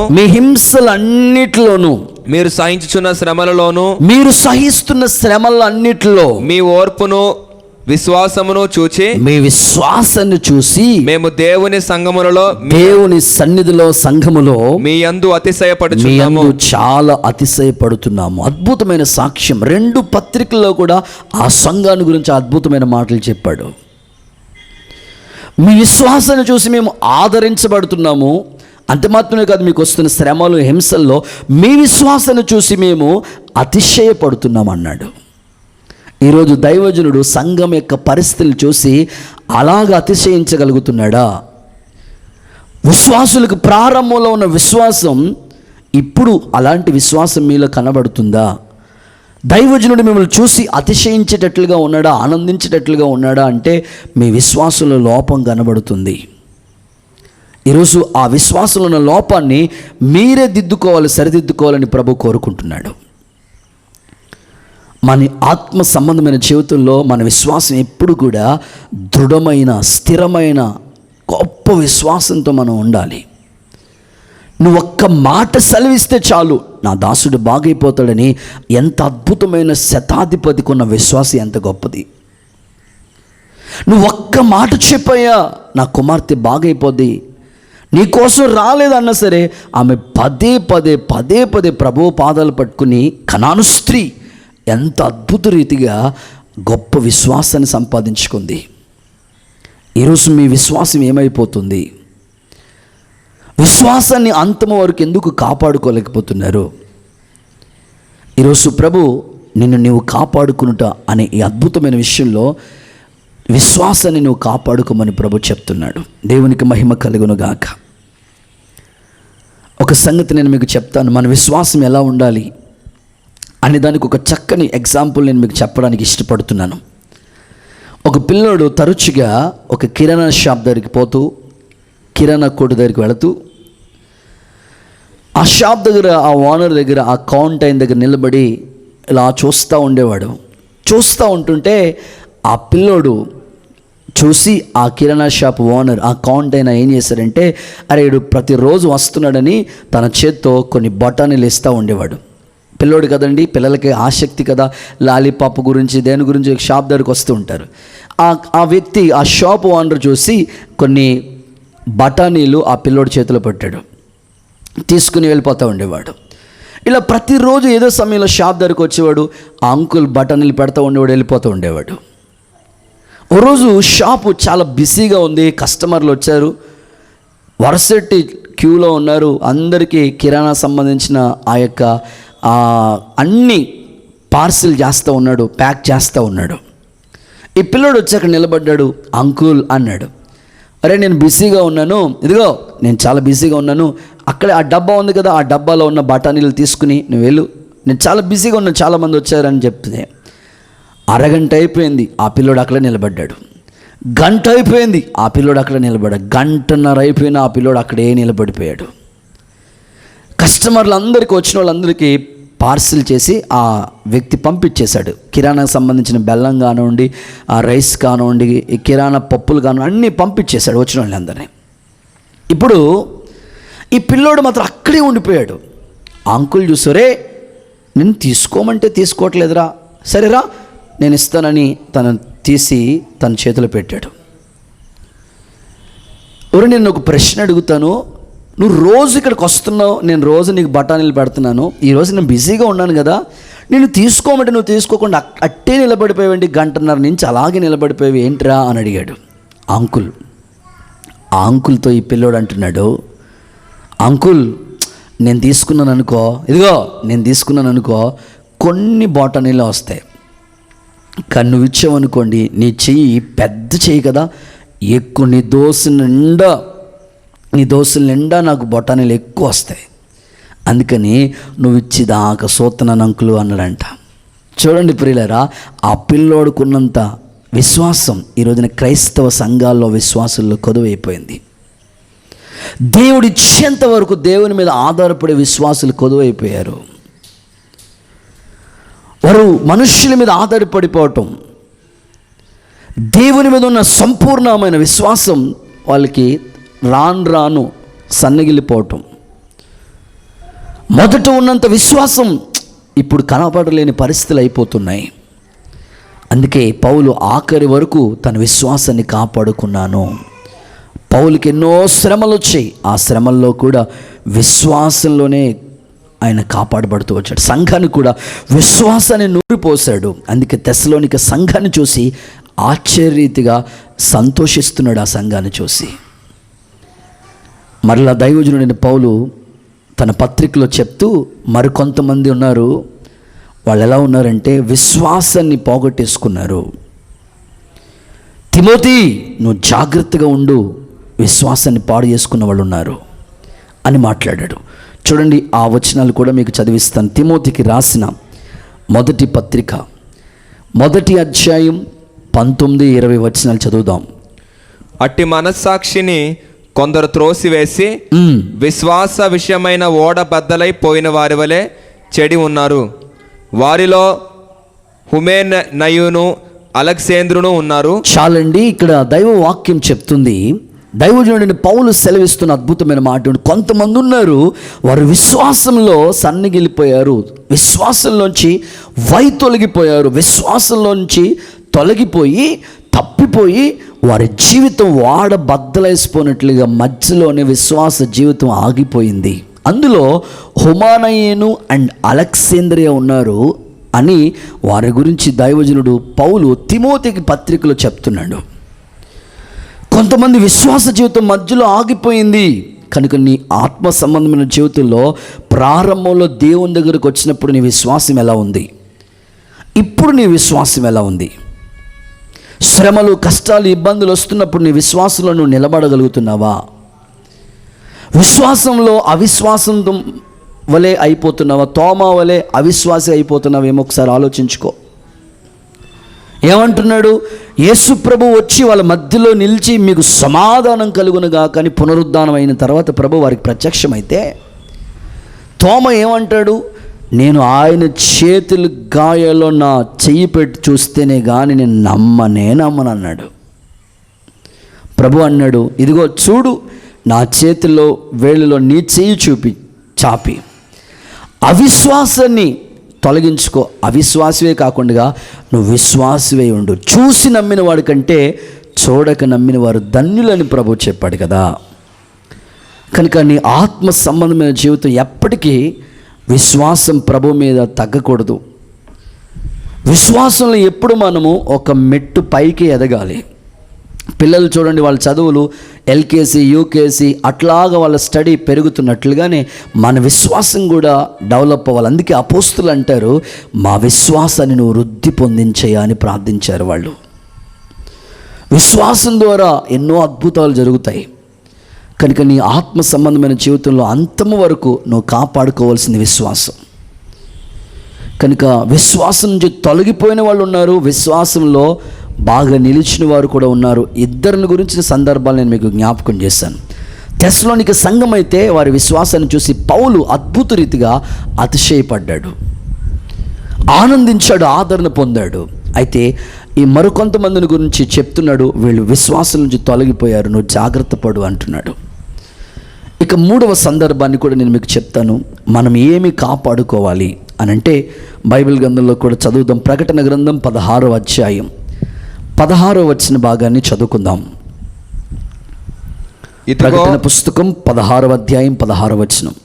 ఇదిగో నేను దొంగవలే వచ్చుచున్నాను, తాను దిగంబరుడుగా సంచరించుచున్నందున జనులు తన దిశమలను చూతురేమో అని మెలకువగా ఉండి తన వస్త్రము కాపాడుకొనువాడు ధన్యుడు. చాలండి. మూడవదిగా వస్త్రమును కాపాడుకోవాలి. నేను దొంగవలే వస్తాను కనుక మీరు మెలకువగా ఉండి వస్త్రం కాపాడుకునేవాడు ధన్యుడు అని వాక్యం అంటుంది. దేవుడు నీకు ఇచ్చిన వస్త్రం అనే ఆ రక్షణ వస్త్రాన్ని తప్పక నువ్వు కాపాడుకోవాలని ప్రభు ఈ వాక్యం ద్వారా నీకు తెలియజేస్తూ ఉన్నాడు. రక్షణను నీకు ఒక వస్త్రంగా దేవుడు నీకు అలంకరించాడు. తమ్ముడు, చెల్లి, దేవుడు నీకు ఇచ్చిన రక్షణ అనే ఆ వస్త్రాన్ని నువ్వు కాపాడుకుంటున్నావా? బైబిల్ గ్రంథంలో మీరు చూడండి, ఒకడు యెరూషలేము అనే ఒక అద్భుతమైన ఉన్నత స్థితి, అది ఉన్నత స్థలం నుండి ఇదిగో ఎరుకు అని ఆ కిందకి దిగి వెళ్ళిపోతున్నాడు. ఉన్నత స్థాయి నుంచి కిందకి దిగి వచ్చేస్తూ ఉంటుంటే వెంటనే దొంగడు చూశాడు. చూడటం వాడిని పట్టుకున్నాడు. వస్త్రాలన్నీ తీసుకుని కొర ప్రాణంతో కొట్టి వదిలేశాడు. చూడండి, దొంగోడికి కావాల్సింది ఏంటంటే డబ్బు కావాలా, ఆస్తి కావాలి. ఈ దొంగోడికి ఏం కావాలంటే నీ రక్షణ వస్త్రం కావాలి. ఆ దొంగోడు సాతానుగడే. దొంగిలించడానికి, హత్య చేయడానికి వస్తాడు. సాతానుగడి పనే అది, నీ రక్షణ ఎలాగైనా పోగొట్టాలని. అందుకే భక్తుడు అంటాడు, నీ రక్షణ ఆనందం నాకు మరలా దయచేయండి ప్రభువా. సిలువను గూర్చిన వార్త నశించుచున్న వాళ్ళకి వెర్రితనం, కానీ రక్షించబడుతున్న వాళ్ళకి దేవుని శక్తి కదా. రక్షించబడిన నీవు ఆ రక్షణను కాపాడుకోవాలి. ఆ వస్త్రాన్ని చాలా భద్రంగా నువ్వు కాపాడుకోవాలని ప్రభు జ్ఞాపకం చేస్తున్నాడు. చివరికి ఆ దారిలో వెళుతున్న వాళ్ళని మనం చూస్తాం. యాజకుడు వెళ్ళాడు, లేవీడు వెళ్ళాడు, పట్టించుకోలేదు. కానీ మంచి సమరయుడు ఒక్కడే అతని మీద జాలి పడ్డాడు. పూటకుని వాని ఇంటికి తీసుకెళ్ళాడు, గాయాలు కట్టాడు, ద్రాక్షరసాన్ని నూనెని పోసి గాయాలు కట్టాడు, జాలి పడ్డాడు. నా దేవుడు నీ మీద ఇంకా జాలి పడుతున్నాడు. నీ ఆత్మ సంబంధమైన జీవితంలో ఒకవేళ రక్షణ పోగొట్టుకున్న స్థితిలో నీవు ఉన్నావేమో. రక్షణ ఆనందాన్ని మరలా దయచేయమంటున్నాడు భక్తుడు ఇక్కడ. కనుక రక్షణ చాలా విలువైనది. కొన్ని కోట్లు పెట్టినా మనం కొనలేం. అంత విలువైన అమూల్యమైన రక్షణ ఆయన కృప ద్వారా మనకి రక్షణ భాగ్యం వచ్చింది. మన అపరాధముల చేత, పాపముల చేత చచ్చి పడిన మనల్ని దేవుడు ఆయనతో కూడా కూర్చుండబెట్టే ఒక గొప్ప భాగ్యాన్ని నీకు ఇచ్చాడు. చూసావా? ఆ రక్షణ అనేది ఒక వరంగా దేవుడు మనకిచ్చాడు. ఈ రక్షణ నువ్వు కాపాడుకోవాలి, అంతవరకు నువ్వు కాపాడుకోవాలి. ఆ వస్త్రాన్ని దొంగిలించే సాతానుడు రెడీగా ఉన్నాడు. వాడి చేతులు నువ్వు పడిపోకుండా నువ్వు కాపాడుకో. ప్రియులారా, కొన్ని సందర్భాలు నేను మీకు చెప్పడానికి ఇష్టపడుతున్నాను. రక్షణ యొక్క విలువ చాలా ప్రాముఖ్యమైనది. ఫ్రాన్సిస్ అనే ఒక యవనస్తుడు పాస్టర్ గారు దగ్గరికి వచ్చి అద్భుతమైన పరిచర్య చేస్తూ ఉండేవాడంట. ఎవరు పాస్టర్ గారు వాళ్ళ చర్చ్కి వచ్చిన దేవుని వాక్యాన్ని అందించడానికి ఆ ఫ్రాన్సిస్ అనే ఆ పిల్లోడు చాలా ఎగబడి పరిచర్య చేయడానికి ముందు ఉండేవాడంట. ఒకసారి వాళ్ళ చర్చ్కి దేవుని వాక్యం అందించడానికి దైవజనులు యేసన్న గారు వెళ్ళారట. ఈ ఫ్రాన్సిస్ అనే ఈ పిల్లోడు చాలా అద్భుతమైన పరిచర్య చేస్తూ ఉంటుంటే, అరే బాబు మంచినీళ్ళు తీసుకురంటే మంచినీళ్ళు తీసుకొస్తున్నాడు, వేడి నీళ్ళు తీసుకురంటే వేడి నీళ్ళు తీసుకొస్తున్నాడు, ఏం కావాలో అది తీసుకొస్తున్నాడు. చూశాడంట ఆ యేసన్న గారు మీటింగ్స్కి వాక్యం చెప్పడానికి వెళ్ళి చూసి, అరే ఈ పిల్లోడు చాలా మంచి పరిచర్య చేస్తున్నాడు అని దగ్గరికి పిలిచి, బాబు ఫ్రాన్సిస్ ఇట్రా అన్నాడట. వచ్చారట. మరి ఏమీ లేదు, నువ్వు అద్భుతమైన పరిచర్య చేస్తున్నావు, నేనే పని చెప్పినా మంచిగా చేస్తున్నావు, నా మీద మంచి ప్రేమ చూపిస్తున్నావు, నీ పరిచర్య చేస్తున్నందుకు నీకు వందనాలు, కృతజ్ఞతలు అని చెప్పి నేను ఒకటి అడగాలనుకుంటున్నాను, నాకు చెప్పాలి అని అంటే, అడగండి అన్నా చెప్తాను అన్నారంట.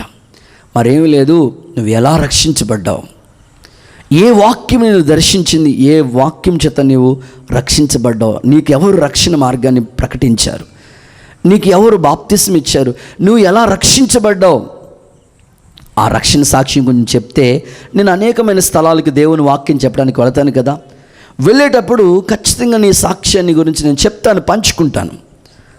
తమ్ముడు నువ్వు ఎలా రక్షించబడ్డావు ఒకసారి చెప్పు అని దైవజనులు యేసన్న గారు ఆ ఫ్రాన్సిస్ అనే పిల్లోడిని అడిగారట. అడిగితే ఆ పిల్లోడు అంటాడంట, మీ పాస్టర్లందరికీ ఉన్న రోగమే ఇది అన్నాడంట. ఆడికి ఆ కోణంలో అర్థమైందన్నమాట. ఎరా బాబు నువ్వు ఎలా రక్షించబడ్డావంటే మీ పాస్టర్లకు అందరికీ ఉన్న రోగం ఇది అంటున్నాడంట. పాస్టర్లకి ఎవరికి రోగం కాదు, నీ ఆత్మ రక్షించబడితే ఒక్క ఆత్మ విలువ చాలా గొప్పది, పరలోకంలో గొప్ప సంతోషం. ఒక్క పాపి మార్పు చెందితే పరలోకంలో గొప్ప సంతోషం. అందుకొరకే సేవకుల ప్రయాస. మాకు రోగం కాదు. చాలామంది రక్షించబడటానికి ఎందుకో ఆలోచన చేస్తూ ఉంటారు, ట్రై చేస్తూ ఉంటారు, ప్లాన్ వేస్తూ ఉంటారు, ఏదో ఇల్లు కట్టినట్లు. సరే అప్పుడు దైవజనులు అన్నారంట, బాబు మాకేమీ రోగం లేదు, నీకు ఆ కోణంలో అర్థమైనట్టుంది, నువ్వు ఎలా రక్షించబడ్డావో చెప్పు బాబు అని అంటే, ఆ పిల్లోడు నేనా ఎలా రక్షించబడ్డానా అని మొదలెడుతూ నేను రక్షించబడ్డానని అనుకుంటూ ఉన్నాను అన్నాడంట. నువ్వు అనుకుంటూ ఉంటావేంట్రా, నీకు తెలీదా? నేను రక్షించబడ్డాను అనుకుంటూ ఉన్నాడంట. కొంతమంది ఎలా రక్షించబడ్డారు ఆ నిశ్చయత ఉండదు, వాళ్ళు ఎప్పుడు రక్షించబడ్డారు అది కూడా గుర్తుండదు, అనుకుంటూ ఉన్నాడంట. అతని గురించి అప్పుడు యేసన్న గారు అన్నారంట, సరే నువ్వు రక్షణ పొందావని అనుకుంటూ ఉన్నావా? ఇక్కడ కూడా చాలామంది అనుకుంటూ ఉంటారు, ఈ వాక్యం వినేవాళ్ళు కూడా పొందని అనుకుంటూ ఉన్నానండి. నువ్వు అలాగే ఉండు. యేసన్న గారు అన్నారంట, నీకు పెళ్ళి అయిందా? అయ్యిందండి, 2 పిల్లలు. ఎప్పుడో 1983లోనండి. 83 ఏ నెల? మే నెల అండి, 13వ తారీఖు అండి, రాత్రి 10 గంటలకండి. అవునా, ఇంత కన్ఫామ్గా ఎలాగ చెప్పావు? పెళ్ళి అయింది కాబట్టి చెప్పానండి. మరి నీకు పెళ్ళయింది అనుకుంటూ ఉండొచ్చు కదా అన్నారంటే యేసన్న గారు. అనుకుంటే ఎట్లా ఉంటామన్నా, అయ్యింది కాబట్టి అయ్యిందని చెప్పి. మరి నువ్వు రక్షించబడిన తర్వాత పొందానయ్యా, పలానా రోజు నేను రక్షించబడ్డాను, ఆ రక్షణ సాక్ష్యం ఇదిగో, నేను ఈ వాక్యము నన్ను దర్శించింది అని దైవజనులు చెప్పారంట. నేను పోతురాజు మనవుణ్ణి, నరసింహం కొడుకుని, భయంకరమైన మా తాత మేకపోతుల రక్తాన్ని తాగుతూ ఉండేవాడు. అంత శపించబడిన అనుభవంలో ఒక రాత్రి ఒక వెలుగు నన్ను దర్శించింది. ఆ రోజు నా పాపాల విషయమే పశ్చాత్తాపడ్డాను, మార్పు చెందాను. నేను పాపిని ఒప్పుకున్నాను, పాపాల విషయమే పశ్చాత్తాపడి యేసయ్య నా కొరకు కల్వరిశిలో రక్తము కాల్చాడు, అమూల్యమైన రక్తము ద్వారా నేను విమోచించబడ్డాను. ఆ రోజే నేను యేసుక్రీస్తు ప్రభుని సొంత రక్షకునిగా అంగీకరించానని అతనికి దేవుని గురించిన మాటలు చెప్పారట. ఇప్పుడు ఈ వాక్యం ప్రకటిస్తున్న నా జీవితంలో కూడా 2002వ సంవత్సరం మార్చి 9వ తేదీన ఆ రాత్రి దైవజనుడు ప్రకటిస్తున్నాడు, మునుపు దూరస్తుడైన నీవు నాకు సమీపస్తుడు కావాలి. ఆ రాత్రి నా పాపాల విషయం పశ్చాత్తాపడి యేసుక్రీస్తు ప్రభుని నా సొంత రక్షకునిగా అంగీకరించాను. నేను, నాతో పాటు మా అక్క, ఇద్దరు ఒకే రోజు బాప్తిసం తీసుకున్నాం. ఆ రోజు నాకు ఇప్పటికీ గుర్తు. మార్చి 9వ తేదీ నేను ఆత్మీయంగా స్పిరిచువల్గా జన్మించిన రోజు. దేవుని సందులో ఆ రక్షణ సాక్ష్యాన్ని ఎక్కడికి వెళ్ళినా ఎవరికైనా చెప్పడానికి ఇష్టపడతాను. ప్రభు నన్ను ఏ స్థితిలో రక్షించాడో, ఆ రక్షణ చాలా గొప్పది, విలువైనది. అందుకే భక్తుడు అంటాడు, నువ్వు చేసిన ఉపకారాలకు నేనేం చెల్లిస్తానయ్యా? రక్షణ పాత్రను చేతబోని, రక్షణ పాత్రను చేతపోని నీకు కృతజ్ఞతాస్తుతులు చెల్లిస్తానయ్యా అంటాడు. కనుక దేవుడు నీకు ఇచ్చిన విలువైన రక్షణ తమ్ముడు చాలా గొప్పది. దేవుని వాక్యంలో యెషయా పుస్తకం 61వ అధ్యాయం 10వ వచన భాగాన్ని మీరు చూడండి. శృంగారమైన పాగా ధరించుకొనిన పెండ్లి కుమారుని రీతిగాను, ఆభరణములతో అలంకరించుకొనిన పెండ్లి కుమార్తె రీతిగాను ఆయన రక్షణ వస్త్రమును నాకు ధరింప చేసి ఉన్నాడు. ఆయన నాకు రక్షణని ఒక వస్త్రంగా ధరింప చేసి ఉన్నాడు. యెషయా భక్తుడు చెప్తున్నాడు, ప్రవక్త, ఆయన రక్షణ నాకు ఒక వస్త్రంగా ధరింపచేశాడు. మరి ఇలాంటి విలువైన రక్షణ నువ్వు ఎందుకు పోగొట్టేసుకుంటున్నావు? రక్షణ సాక్ష్యాన్ని 10 మందికి నువ్వు చెప్పేవాడిగా ఉండాలి, కానీ రక్షణ పొందామని నిశ్చయత లేనివాడిగా నువ్వు ఉండకూడదు. ఆ రక్షణను కాపాడుకుంటూనే ఉండాలని దేవుని వాక్యం చెప్తుంది. సృష్టి ప్రారంభంలో మొట్టమొదటి మనిషి అయిన ఆదాము దేవుడు పిలిచినప్పుడు, ఆదాం ఎక్కడానంటే దిగంబరిగా వస్త్రాన్ని పోగొట్టుకునిగా చెట్ల చాటు దాక్కుంటున్నాడు, చెట్ల చాటుకి వెళ్ళిపోతున్నాడు దేవుడి స్వరాన్ని విన్నప్పుడు. ఈరోజు కూడా చాలామంది తమ విలువైన రక్షణ పోగొట్టుకుంటున్నారు. పేతురు చూడండి, దేవుడు ఏ పిలుపుతో పిలిచాడు అతన్ని, ఎలాంటి స్థితిలో అతన్ని రక్షించాడు. మనుష్యుల్ని పట్టే జాలరుగా నేను చేస్తానని దేవుడు అతన్ని పిలిస్తే, మరలా యేసు ప్రభు ఆ విలువైన రక్షణ వస్త్రాన్ని పేతురు వదిలేసి సముద్రంలోకి దూకేశాడు. మీరు కావాలంటే బైబిల్లో ఆ రిఫరెన్స్ కూడా మీకు ఇస్తాను. యోహాను సువార్త 21వ అధ్యాయం 7వ వాక్యం చదవండి. కాబట్టి యేసు ప్రేమించిన శిష్యుడు ఆయన ప్రభు సుమి అని పేతురుతో చెప్పెను.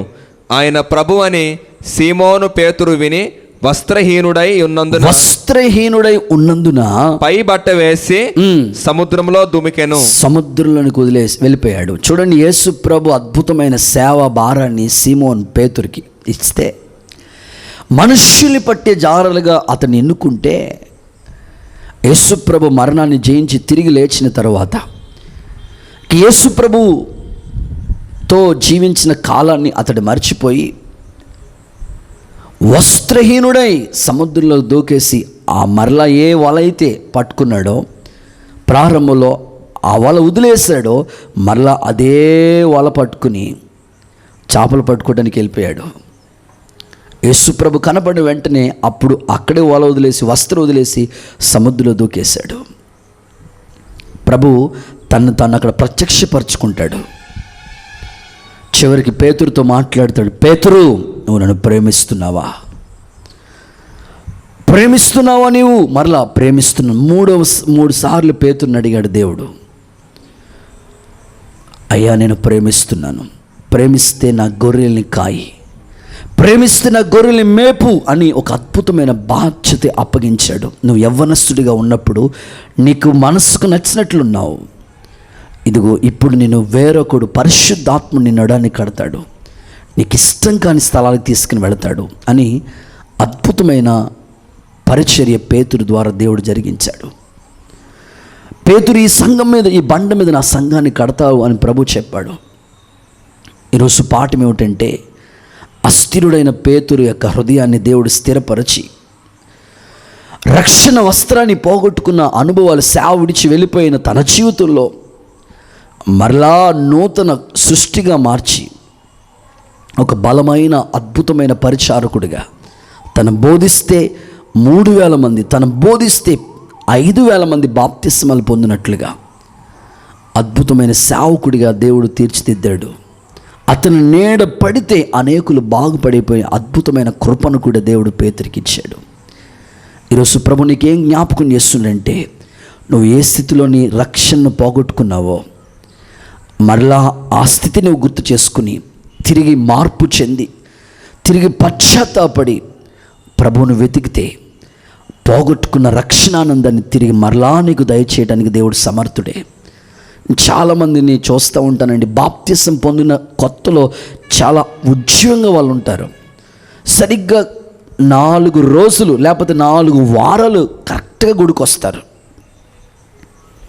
ఇంకా తర్వాత గుడి ఉండదు, దేవుని సన్నిధి ఉండదు, దైవ సేవకులు ఉండరు. రక్షణ పొందుకున్న ఆనందమే పోగొట్టేసుకుని మళ్ళీ లోకంలో కలిసిపోతూ ఉంటారు, అపవిత్రతలకు వెళ్ళిపోతూ ఉంటారు. రక్షణ వస్త్రాన్ని వాళ్ళు కాపాడుకోవట్లేదు. మళ్ళీ సినిమాలు, షికారులు, లోక సంబంధమైన వ్యసనాలన్నిటికీ అలవాటైపోతున్నారు. నీ రక్షణను పోగొట్టుకుంటే చాలా వేదనకరమైన పరిస్థితిలో నువ్వు ఉంటావు. ఆ స్థితి ఏ ఒక్కరికి రాకూడదు. దేవుడు నీకు ఇచ్చిన విలువైన రక్షణ అంతిమ వరకు కాపాడుకోమని ప్రభు జ్ఞాపకం చేస్తున్నాడు.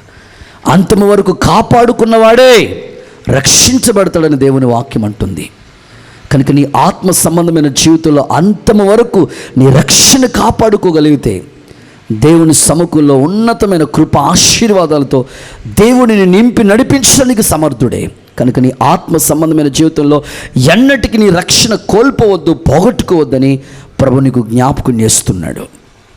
ఈ రక్షణను నువ్వు కాపాడుకో, ఈ రక్షణను నువ్వు కొనసాగించు. అందుకే దేవుని వాక్యం అంటుంది, భయముతో వణుకుతో నీ రక్షణ కొనసాగించమని దేవుని వాక్యం అంటుంది. కనుక ఈ రక్షణ వస్త్రాన్ని నువ్వు కాపాడుకోమని ప్రభు నీకు జ్ఞాపకం చేస్తున్నాడు. దేవుడి అంతము వరకు నువ్వు పొందుకున్న రక్షణని నా దేవుడు నిన్ను కాపాడునుగాక. ఆమేన్. ఇక 4వ ప్రాముఖ్యమైన విషయాన్ని కూడా మీకు చెప్తాను. మనం ఏమి కాపాడుకోవాలి అనంటే పరిశుద్ధ గ్రంథమైన బైబిల్లో నుండి సామెతల గ్రంథం 7వ అధ్యాయం 2వ వచన భాగాన్ని చదువుకుందాం. భక్తులు చదువుతారు, మనం ఆలకిద్దాం. నా ఆజ్ఞలను నీవు మనస్సున ఉంచుకొని ఎడల, నీ కనుపాప వలె నా ఉపదేశమును కాపాడిన ఎడల నీవు బ్రతుకుదువు. చాలండి. 4వదిగా ఉపదేశాన్ని కాపాడాలి. ఆ ఉపదేశాన్ని నువ్వు కాపాడితే నువ్వు బ్రతుకుదువు అని దేవుని వాక్యం చెప్తుంది. ఉపదేశము ఆజ్ఞ వెలుగుగాను, ఉపదేశం దేవుని యొక్క ఆజ్ఞ, ఆ వెలుగు ఉపదేశాన్ని దేవుడు మనకిచ్చాడు. ఈ ఉపదేశాన్ని మనం కాపాడుకోవాలని దేవుని వాక్యం అంటుంది. దేవుని వాక్యంలో మనం చదువుకున్నట్లయితే నీకు ప్రయోజనం కలుగునట్లుగా నేనే నీకు ఉపదేశం చేస్తానని ప్రభు చెప్పాడు. ఉపదేశము దేవుడు మనకిచ్చినది గొప్ప వరం. మంచు వలె వర్షం వలె నా ఉపదేశాన్ని కురుస్తుందని దేవుడు చెప్పాడు. సంఘానికి నేను ఒక ఉపదేశాన్ని క్రమాన్ని ఇచ్చానని ప్రభు అన్నాడు. ఇంకా దేవుని వాక్యం ఏమంటుందంటే ఉపదేశాన్ని అంగీకరించేవాడు సురక్షితంగా ఉంటాడు, వాడికి కీడు వస్తుందనే భయం కూడా లేకుండా ఎంతో నెమ్మదిగా వాడు బ్రతుకుతాడని ప్రభు వాక్యం అంటుంది.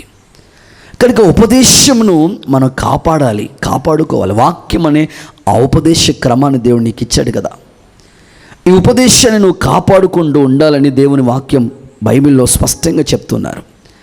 ఇంకా మరొక చోట రాయబడి ఉంది, ఉపదేశం జీవం గనుక నీకు అది గట్టిగా పట్టుకో అన్నారు.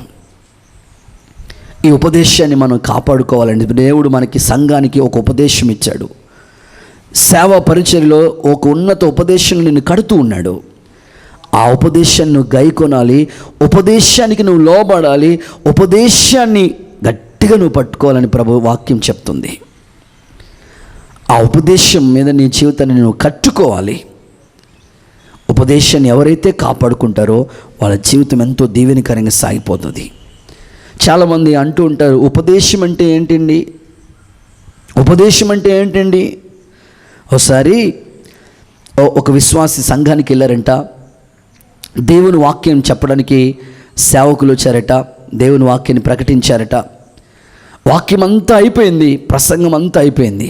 ప్రసంగం అంతా అయిపోయిన తర్వాత ఇంటికి వచ్చేసిన తర్వాత వాళ్ళ కుటుంబ సభ్యులు అడిగారంట, ఈరోజు పాస్టర్ గారు ఏ వాక్యం చెప్పారు అని అంటే వాళ్ళు అన్నారంట, ఈరోజు మా పాస్టర్ గారు ఊర్లో లేరు, వేరొక ఆయన వచ్చారు, వాక్యం చెప్పారు అని. ఏ వాక్యం చెప్పారు అని అన్నారంట. వెంటనే ఆ తల్లి అంటుందంట, ఉపదేశం చేశాడండి, ఉపదేశం చెప్పాడండి అని. అది ఉపదేశం అన్నా కదమ్మా, ఏంటమ్మా ఉపదేశం ఏంటో చెప్పండి అంటే ఏమీ అర్థం కాలేదండి, ఏమీ అర్థం కాలేదమ్మా అన్నట. అంటే ఆ తల్లి యొక్క కాన్సెప్ట్ ఏంటి, ఆ తల్లి యొక్క ఆలోచన ఏంటంటే ఏమీ అర్థం కావటమే ఉపదేశం అనుకుంటుంది ఆమెకి. ఇంక ఆ రోజు ఏం ప్రసంగం అర్థం కాలేదనుకోండి, దానికి ఉపదేశం అని పేరెట్టేసుకుంటున్నారు.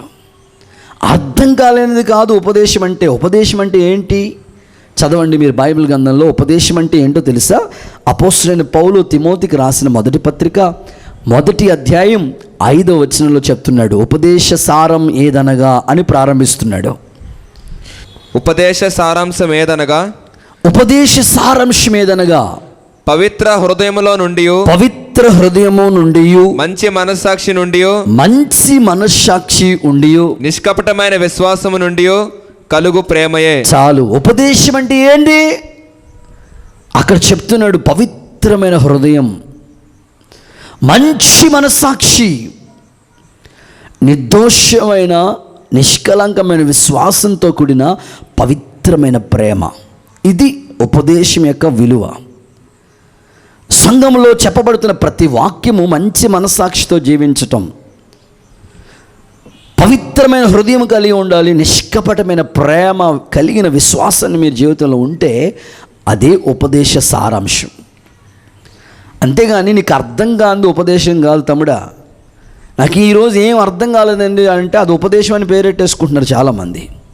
అర్థం కాదు ఉపదేశం అంటే ఏంటంటే పవిత్రమైన హృదయం, మంచి మనస్సాక్షి, విశ్వాసంతో కూడిన ప్రేమ, ఇవి కలిగి ఉండటమే ఉపదేశం యొక్క సారాంశం. ఇది ప్రతి సంఘం, ప్రతి విశ్వాసి, ప్రతి సేవకుడు కలిగి ఉండాలి. అలా అపోస్తుల్లో వేసిన ఆ పునాది మీద మనం కట్టుకోవాలి. ఉపదేశంలో అంటు కట్టుకోవాలి. ఆ ఉపదేశాన్ని మనం కాపాడుకుంటూ ఉండాలి. అపోస్తలుడైన పౌలు అంటాడు, నాకు ఇవ్వబడిన ఉపదేశాన్ని నీకు మొదటగా ఇచ్చాను. ఏందయ్యా మీకు ఇవ్వబడిన ఉపదేశం అంటే, పౌలు పత్రికలు ఏమన్నాడంటే, యేసుక్రీస్తు ప్రభు మరణించాడు, మన పాపముల నిమిత్తమే మరణించాడు, 3వ దినాన్ని సిలువ వేయబడ్డారు, సిలువ వేయబడిన 3వ రోజున తిరిగి లేచాడు, మరణించాడు, 3వ దినం తిరిగి లేచాడు. ఇది ఉపదేశ సారాంశం అని సంఘానికి ఉపదేశం గురించి దైవజనుడైన పౌలు కొరింథీయులకు రాసిన పత్రికలో చెప్పాడు. అయితే ఈ ఉపదేశాన్ని నువ్వేం చేయాలంటే కాపాడాలి, కాపాడుకుంటూ ఉండాలి ఉపదేశాన్ని.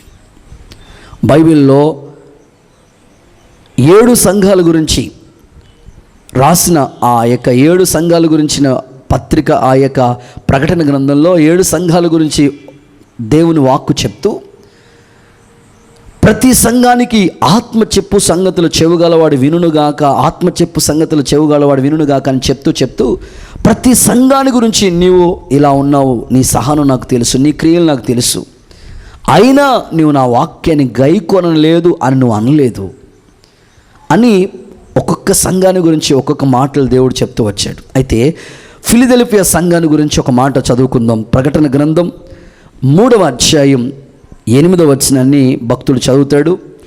నీ క్రియలను నేను ఎరుగుదును, నీకున్న శక్తి కొంచెమై ఉండినను నీవు నా వాక్యమును గైకొని నా నామము ఎరగననలేదు. నీవు నా వాక్యాన్ని గైకొని నా నామాన్ని ఎరగనని అనలేదు. ఇదిగో తలుపుని ఎదుట తీసి ఉంచి ఉన్నాను, దాన్ని ఎవ్వడు వేయనేరుడు. చాలండి. ఫిలదెల్ఫియా సంఘాన్ని గురించి దేవుని వాక్యం చెప్తుంది, నీవు నా వాక్యాన్ని ఏం చేసావు తెలుసా?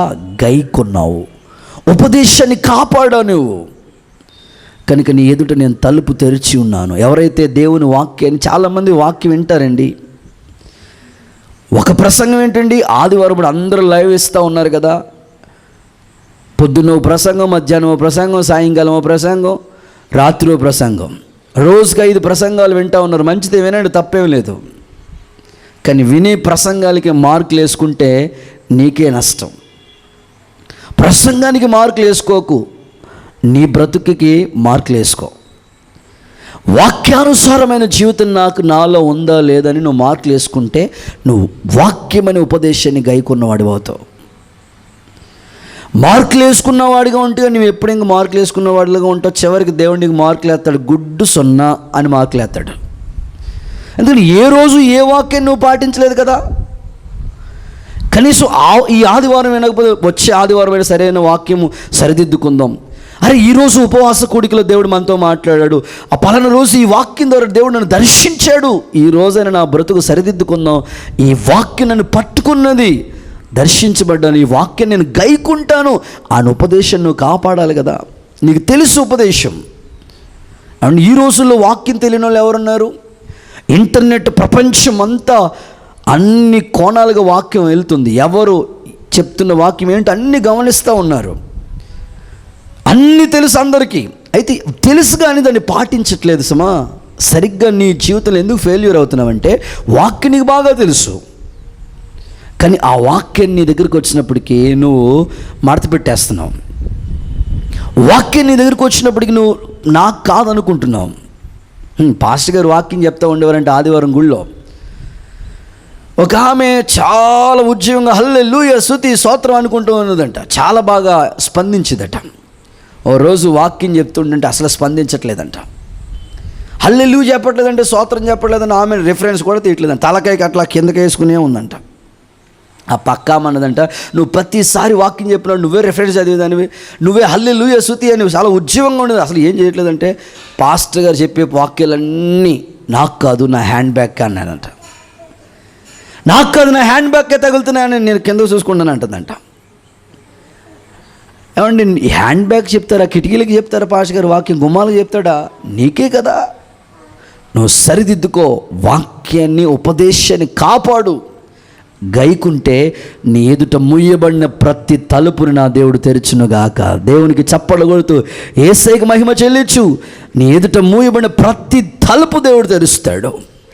ఇంకా నీ జీవితంలో అనేకమైన పరిస్థితులు మూయబడ్డాయంటే కారణం ఏంటంటే నువ్వు ఇంకా వాక్యాన్ని గైకోవట్లేదు, పాటించట్లేదు, ఆ ఉపదేశాన్ని గైకొనడం లేదు, కాపాడబట్టలేదు. అందుకే నీ ఎదుట ద్వారాలన్నీ మూయబడ్డాయి. ఈరోజైనా నీ హృదయాన్ని సరి చేసుకుని ప్రభు వాక్యపు వెలుగులో ప్రభా నీ ఉపదేశాన్ని నేను గైకుంటాను, కాపాడుతానని సమర్పించుకో.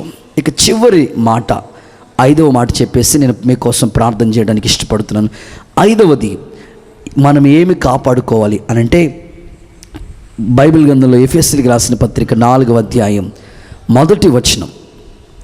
కాబట్టి మీరు సమాధానమును బంధము చేత ఆత్మ కలిగించు ఐక్యమును కాపాడుకొనుట యందు శ్రద్ధ కలిగిన వారై ప్రేమతో ఒకరినొకడు సహించుచు. చాలండి, ఇక్కడ రాయబడిన మాట ఏంటంటే ఆత్మ కలిగించు ఐక్యతను కాపాడుకొనుట అంటున్నాడు. అంటే ఐక్యతను మనం కాపాడుకోవాలి. ఇది ఆత్మ కలిగించే ఐక్యత. ఈ ఐక్యతను మనం అంతము వరకు కాపాడుకోవాలని ప్రభు చెప్తున్నాడు. ఈ ఐక్యత దేవుడు ఆత్మ ద్వారా కలిగించాడు. ఒక్క నిమిషం మీరు ఆలోచించండి, సహోదరులు ఐక్యత కలిగి ఉండుట ఎంత మేలు, ఎంత మనోహరం. అక్కడ శాశ్వత జీవము, ఆశీర్వాదం ఉండాలని దేవుడు ఆజ్ఞాపించాడు. కనుక మీ ఆత్మ సంబంధమైన జీవితంలో ఐక్యత చాలా ఉత్తమమైనది. సహోదరులుగా మనం అందరూ ఐక్యత దేవుడు మనకిచ్చాడు. సంఘంలో కూడా ఐక్యతను ప్రభు మనకిచ్చాడు. ఈ ఐక్యతను మనం ఎప్పటికీ కాపాడుకోవాలి. ఆ ఐక్యతను కాపాడుకుంటే ఎందుకు శ్రద్ధ కలిగిన వారుగా మీరు ఉండండి అంటాడు. ఇది ఆత్మ కలిగించే ఐక్యతను అని దైవజనుడైన పౌలు చెప్తున్నాడు. కనుక సంఘాల్లో విశ్వాసులకి ఎప్పుడు ఐక్యత కాపాడుకునే ఆ మనసు మీకు ఉండాలి. చాలాసార్లు సాతాను గాడు మీరు చేసే పని ఏమిటంటే ఏదో విధంగా మీ ఐక్యతను పాడు చేయాలని ప్రయత్నం చేస్తాడు. ఫర్ ఎగ్జాంపుల్ మీరు చూడండి, అబ్రహాము లోతు ఇద్దరు బయలుదేరినప్పుడు, అబ్రహాం ప్రయాణం వెళ్తున్నప్పుడు కూడా నేను వస్తానని బయలుదేరాడు బ్యాగ్ ఇచ్చుకొని. అబ్రహాము రమ్మని చెప్పలేదు, నేను వచ్చేతానంటే ఓసారి వస్తానని కూడా కూడా తీసుకెళ్ళాడు. అబ్రహాము ఆశీర్వదించబడ్డాడు, లోతు కూడా ఆశీర్వదించబడ్డాడు. మరి ఇద్దరు ఆశీర్వదించబడినప్పుడు ఇద్దరు బాగానే ఉన్నారు, కొంతవరకు బాగానే డెవలప్ అయిపోయారు. ఈయనకి ఆస్తులు వచ్చేసినాయి, ఈయనకి ఆస్తులు వచ్చినాయి, ఈయనకి అంతస్తు, ఈయనకి అన్నీ డెవలప్ అయిపోయారు. అంతే, అబ్రహాం పశువుల కాపర్లకి లోతు పశువుల కాపర్లకి గొడవ అయిందంట. కలహాలు వచ్చినాయి. ఇప్పుడు లోతు అంటాడు, ఇదిగో నేను నాకు కనపడుతుంది, నేను వెళ్ళిపోతాను అంటాడు. ఇప్పుడు అబ్రహాం అద్భుత రీతిగా వాళ్ళిద్దరు గొడవ పడే పరిస్థితులు, కలహ పడే పరిస్థితులు ఏర్పరచబడినప్పుడు మనం బంధువులం కాబట్టి, ఇదిగో మనం బంధువులం కాబట్టి మనలో కలహాలు ఉండకూడదు, మనం బంధువులం కాబట్టి మనలో గొడవలు ఉండకూడదని ఐక్యతను కాపాడుకోవడానికి ఇష్టపడ్డాడు. లోతు అలా ఇష్టపడలేదు. నాకేం చూశాను, నేను బాగుంది, వెళ్ళిపోతానని వెళ్ళిపోయాడు. వెళ్ళిపోయిన తర్వాత ఆ సొదొమ గొమొర్రా పట్టణం యెహోవా తోటలా కనబడిందంటే అయ్యగారికి. ఎలా చూసాడో మరి మనకు అర్థమవుతుంది. బాగానే ఉంది, చూసాడంతా అయిపోయింది. చివరికి అంత నష్టం, ఎంత నష్టం, అన్నీ పోగొట్టుకున్నాడు. సొదొమ రాజులు తన లోతు యొక్క ఆస్తిని పట్టుకుని వెళ్ళిపోయారు. చివరికి అబ్రహామే తన ఇంటి పుట్టిన 318 మందితో వెళ్ళి యుద్ధం చేసి లోతు ఆస్తిని మరలా తీసుకొచ్చి తన చేతిలో పెట్టాడు. అబ్రహాం ఏమనుకోవాలా, నన్ను వదిలేసి వెళ్ళిపోయావు, నీకు అలాగే ఉండాలనే, ఉండాలి, మరి ఉండాలి, ఉంటుంది మరి నీకు అని అనాలి. ఎంతకైనా అబ్రహాం ఐక్యతను కాపాడుకునేవాడు కాబట్టి, అద్భుతమైన ఐక్యత కొరకు తన ప్రాకులాడేవాడు కాబట్టి, మీరు తర్వాత చదువుకోండి, ఆదికాండం 13వ అధ్యాయంలో 8వ వచనంలో ఉంటుంది, తర్వాత చదువుకోండి, ఇప్పుడు వద్దులే. కనుక ఐక్యత, అబ్రహాం అంటాడు మనం బంధువులం కాబట్టి మనం అసలే విడిపోకూడదు, మనం కలిసే ఉండాలి, మనలో కలహాలు ఉండకూడదు అన్నాడు. కనుక ఈరోజు దేవుడు మనతో చెప్పాడు, ఐక్యతను కూడా నువ్వు కాపాడుకోవడానికి ప్రయాసపడు. నేను ముగిస్తున్నాను. ఈరోజు ప్రభు నీతో మాట్లాడు. నిజమైన భక్తి ఏదంటే తండ్రి అయిన దేవుని ఎదుట ఇబ్బందుల్లో ఉన్నవారిని పరామర్శించు, దిక్కులేని వారిని పరామర్శించు, వారిని పలకరించు, వారి మీద బాధ్యత తీసుకో. అంత మాత్రమే కాదు, ఇహలోక మాలిన్యత నీకు అంటుకోకుండా నిన్ను నీవు కాపాడుకొని ప్రభు చెప్పాడు. మనం ఏ ఏ విషయాల్లో కాపాడుకోవాలో 5 మాటలు ప్రభు మనతో చెప్పాడు. మొదటి మాటగా ప్రభు నీతో చెప్పాడు, హృదయాన్ని నువ్వు కాపాడుకోవాలి. రెండవదిగా విశ్వాసాన్ని కాపాడుకోవాలి. మూడవదిగా వస్త్రాన్ని కాపాడుకోవాలి. నాలుగవదిగా ఉపదేశాన్ని కాపాడుకోవాలి. 5వదిగా ఐక్యతను కాపాడుకోవాలి. దేవుడు ఈ మాటలను దేవుడిని గుండెల్లో స్థిరపరిచి బలపరిచి ఆయన రాకుడు కొరకు సిద్ధపరచునుగాక. ఆమెను అందరూ అలాగే తల వంచండి, కళ్ళు మూసుకోండి, ప్రార్థన చేసుకుందాం. ప్రభు మనకిచ్చిన ఉపదేశం కొరకు 2 చేతులు ఆకాశం తట్టు చాపి బిగ్గరగా స్తోత్రం స్తోత్రం అని నోరారా ప్రభువుకు చెప్పండి. ఈరోజు ప్రభు నీకు ఇచ్చిన ఉపదేశం కొరకు అందరూ స్తోత్రాలు చెప్పండి గట్టిగా. హల్లెలూయా హల్లెలూయా. ప్రభువా నీకు స్తోత్రమయ్యా. హల్లెలూయా హల్లెలూయా హల్లెలూయా. మన దేవుడు మహాగణుడు, మహోన్నతుడు, పరిశుద్ధ స్థలంలో నివసించేవాడు.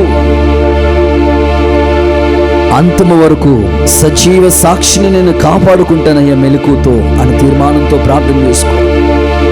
హల్లెలూయా హల్లెలూయా హల్లెలూయా. ప్రభు నీకు ఇచ్చిన ఉపదేశం కొరకు స్తుతి చెప్పు. ప్రభువా నువ్వు నన్ను కాపాడయ్యా. నిన్ను నీవే కాపాడుకున్నటే నిజమైన భక్తి. ఏ విషయాలు నువ్వు కాపాడబడాలో, నువ్వు కాపాడుకోవాలో ప్రభు చెప్పు. ఆయన నీ ప్రాణాన్ని కాపాడుతాడు. అయితే నిన్ను కాపాడుకోవాల్సిన విషయాలు ప్రభు గుర్తు చేశాడు. హల్లెలూయా హల్లెలూయా. దీన మనసు గలవారికే సమృద్ధిగా కృపను దయచేయువాడవని. దీన మనసు గలవారికే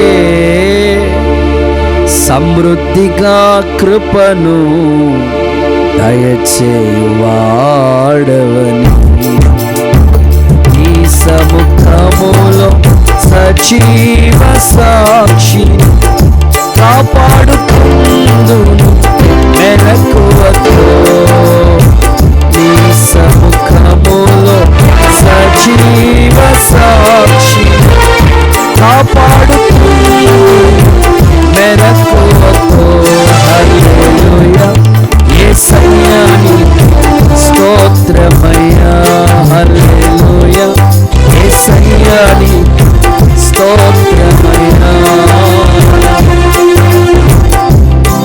మహాగణుడా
పరిశుద్ధ స్థలములోనే నివసించువాడవు. మహాగణుడవు, మహోన్నతుడవు, పరిశుద్ధ స్థలములోనే నివసించువాడవు. కృపా సత్య సంపూర్ణమై మా మధ్యలో నివసించుట న్యాయమా? పరిశుద్ధ పరచుటే నీ ధర్మమా? కృపా సత్య సంపూర్ణమై మా మధ్యలో నివసించుట న్యాయమా? పరిశుద్ధ పరచుటే నీ ధర్మమా? మహోన్నతుడవు, పరిశుద్ధ స్థలములోనే నివసించువాడవు. దేవుడు మనకి ఇచ్చిన వర్తమానం కొరకు చేతులెత్తి మనసారా స్తోత్రాలు చెల్లిద్దాం. స్తోత్రాలు, స్తోత్రం. మనల్ని మనం ఏ విషయంలో కాపాడుకోవాలో ప్రభు చెప్పిన ఉపదేశం కొరకు స్తోత్రాలు చెల్లిద్దాం. స్తోత్రాలు, స్తోత్రాలు. ప్రార్థన చేసుకుందాం. మహాపరిశుద్ధుడా, జీవాధిపతిన తండ్రి, పరిశుద్ధ నామానికి స్తోత్రం. అయ్యా, మీరే మమ్మల్ని ప్రేమించి మీరు అనుగ్రహించి నీ వాక్కును బట్టి మీకు స్తోత్రాలు ప్రభా. ఇహలోక మాలిన్యం అంటకుండా తన్ను తాను కాపాడుకుని వాడే తండ్రి ప్రభ నాయన, నీకు ఇష్టమైన భక్తి అని తండ్రి ప్రభా, తండ్రి ఎదుట అయ్యా ఇష్టమైన భక్తిని తెలియపరిచిన విధానం అంతటి కోసం నీకు స్తోత్రాలు ప్రభా. అయ్యా, ఈ దినములో తండ్రి ప్రభ ఇంకా మేము అయ్యా ఈ వేటిని కాపాడుకోవాలో తండ్రి ప్రభ తండ్రి ప్రభ ఎలాగ వేటిని కాపాడుకుని మేము ఆత్మీయ జీవితాన్ని కొనసాగించుకోవాలో మీరు మాకు తెలియపరిచిన మాటలన్నిటి కోసమై మీకు స్తోత్రం. పరిశుద్ధాత్మ దేవుడా తండ్రి, యేసయ్యా హృదయమును కాపాడుకోవాలని మీరు తెలియపరిచారు. అయ్యా, నిజమేనైనా అన్నిటికంటే మోసకరమైనది హృదయము. అయ్యా ప్రభు, యేసే నా హృదయము, నా కుమారుడా నా హృదయము తండ్రి నీ హృదయం నాకు ఇమ్ము అని వాక్యం ద్వారా తెలియపరిచిన దేవుడు నాయన, దయచేసి అతన్ని మా హృదయమును అయ్యా భద్రముగా కాపాడుకోవడానికి మీరు సహాయము చేయమని ప్రార్థన చేస్తున్నాం. పరిశుద్ధాత్మ దేవుడా సహాయము చేయండి అయ్యా. అదే రీతిగా ప్రభు యేసే నీ వచ్చు రాకడంత వరకు అయ్యా తండ్రి ప్రభ నాయన, నువ్వు యుగ యుగాలు నీతో పాటు ఉండను కొరకే అయ్యా నీ వచ్చు దినమందు ప్రభ మేము సిగ్గుపడకుండా ఉన్నట్లుగా మీ ఎంత ప్రభ యేసు విశ్వాసమును కాపాడుకోవడానికి సహాయము చేయండి ప్రభ. అయ్యా యేసు విశ్వాసమును తండ్రి ప్రభ కలిగి మేము జీవించడానికి కృప చూపించండి. అలాగే తండ్రి మీరు ప్రతిదినము తెలియపరుస్తున్న ఉపదేశము సావుకుల ద్వారా మాకు అనుగ్రహిస్తున్నాం. ఆ ఉపదేశ సారాంశం అంతా మా జీవితంలో ఒక అయ్యా బలమైన కార్యము జరిగించబడినట్లుగా తండ్రి ఉపదేశాన్ని కాపాడుకునే సహాయము చేయండి. అయ్యా తండ్రి ప్రభ నాయన యేసే నీ వచ్చిన రాకుడప్పుడు మా వస్త్రములు తండ్రి వస్త్రహీనుడై ఉండకుండా అయ్యా పెండ్లి వస్త్రము, రక్షణ వస్త్రము, ప్రతి వస్త్రములను అయ్యా కాపాడుకుంటూ మీరు మాకు ఇచ్చిన ప్రతి వస్త్రము ఆఖరి వరకు కాపాడుకుంటూ మీరు ఆఖరిలో తండ్రి ఐక్యపరచబడే కృప దయచేయమని ప్రార్థన చేస్తున్నాం. అయ్యా మీకు స్తోత్రం, స్తోత్రం అయ్యా తండ్రి. మీరు మాకు ఆత్మీయులతో అయ్యా ప్రతి ఆత్మీయుడితో మీరు మాకు అనుగ్రహించిన ఆత్మీయ ఐక్యతను అయ్యా ఆత్మీయ బంధమును తండ్రి ప్రభు ఐక్యతను కాపాడుకుంటూ మేము జీవించే కృపను దయచేయమని ప్రార్థన చేస్తున్నాం. అయ్యా ఐక్యతను కలిగి తండ్రి మేము జీవించడానికి కృప చూపించండి. ఈ రీతిగా యెహోలోక సంబంధమైన మాలిన్యాన్ని ఏది మేము అంటకుండా తండ్రి ప్రభు మా యొక్క ఆత్మీయ జీవితాన్ని కాపాడుకునే కృప దయచేస్తారని ఈ వాక్యం తండ్రి ప్రతి వారి జీవితాల్లో నూరంతల ప్రతిఫలముగా మార్చి మీరు మహిమ పొందుతారని ప్రభా వాక్యం ఎత్తిన దేవుని సేవకులను మరి ముఖ్యముగా విశేషముగా బలపరిచి మహిమ పొందుతారని యేసు పేరట అడుగుచున్నాము తండ్రి. ఆమేన్. ఆమేన్. మన ప్రభువైన యేసుక్రీస్తు తండ్రైన దేవుని ప్రేమ, పరిశుద్ధాత్మ అన్యోన్య సహవాసం సదాకాలం మనకి తోడే కాపాడి నడిపించును గాక. ఆమేన్.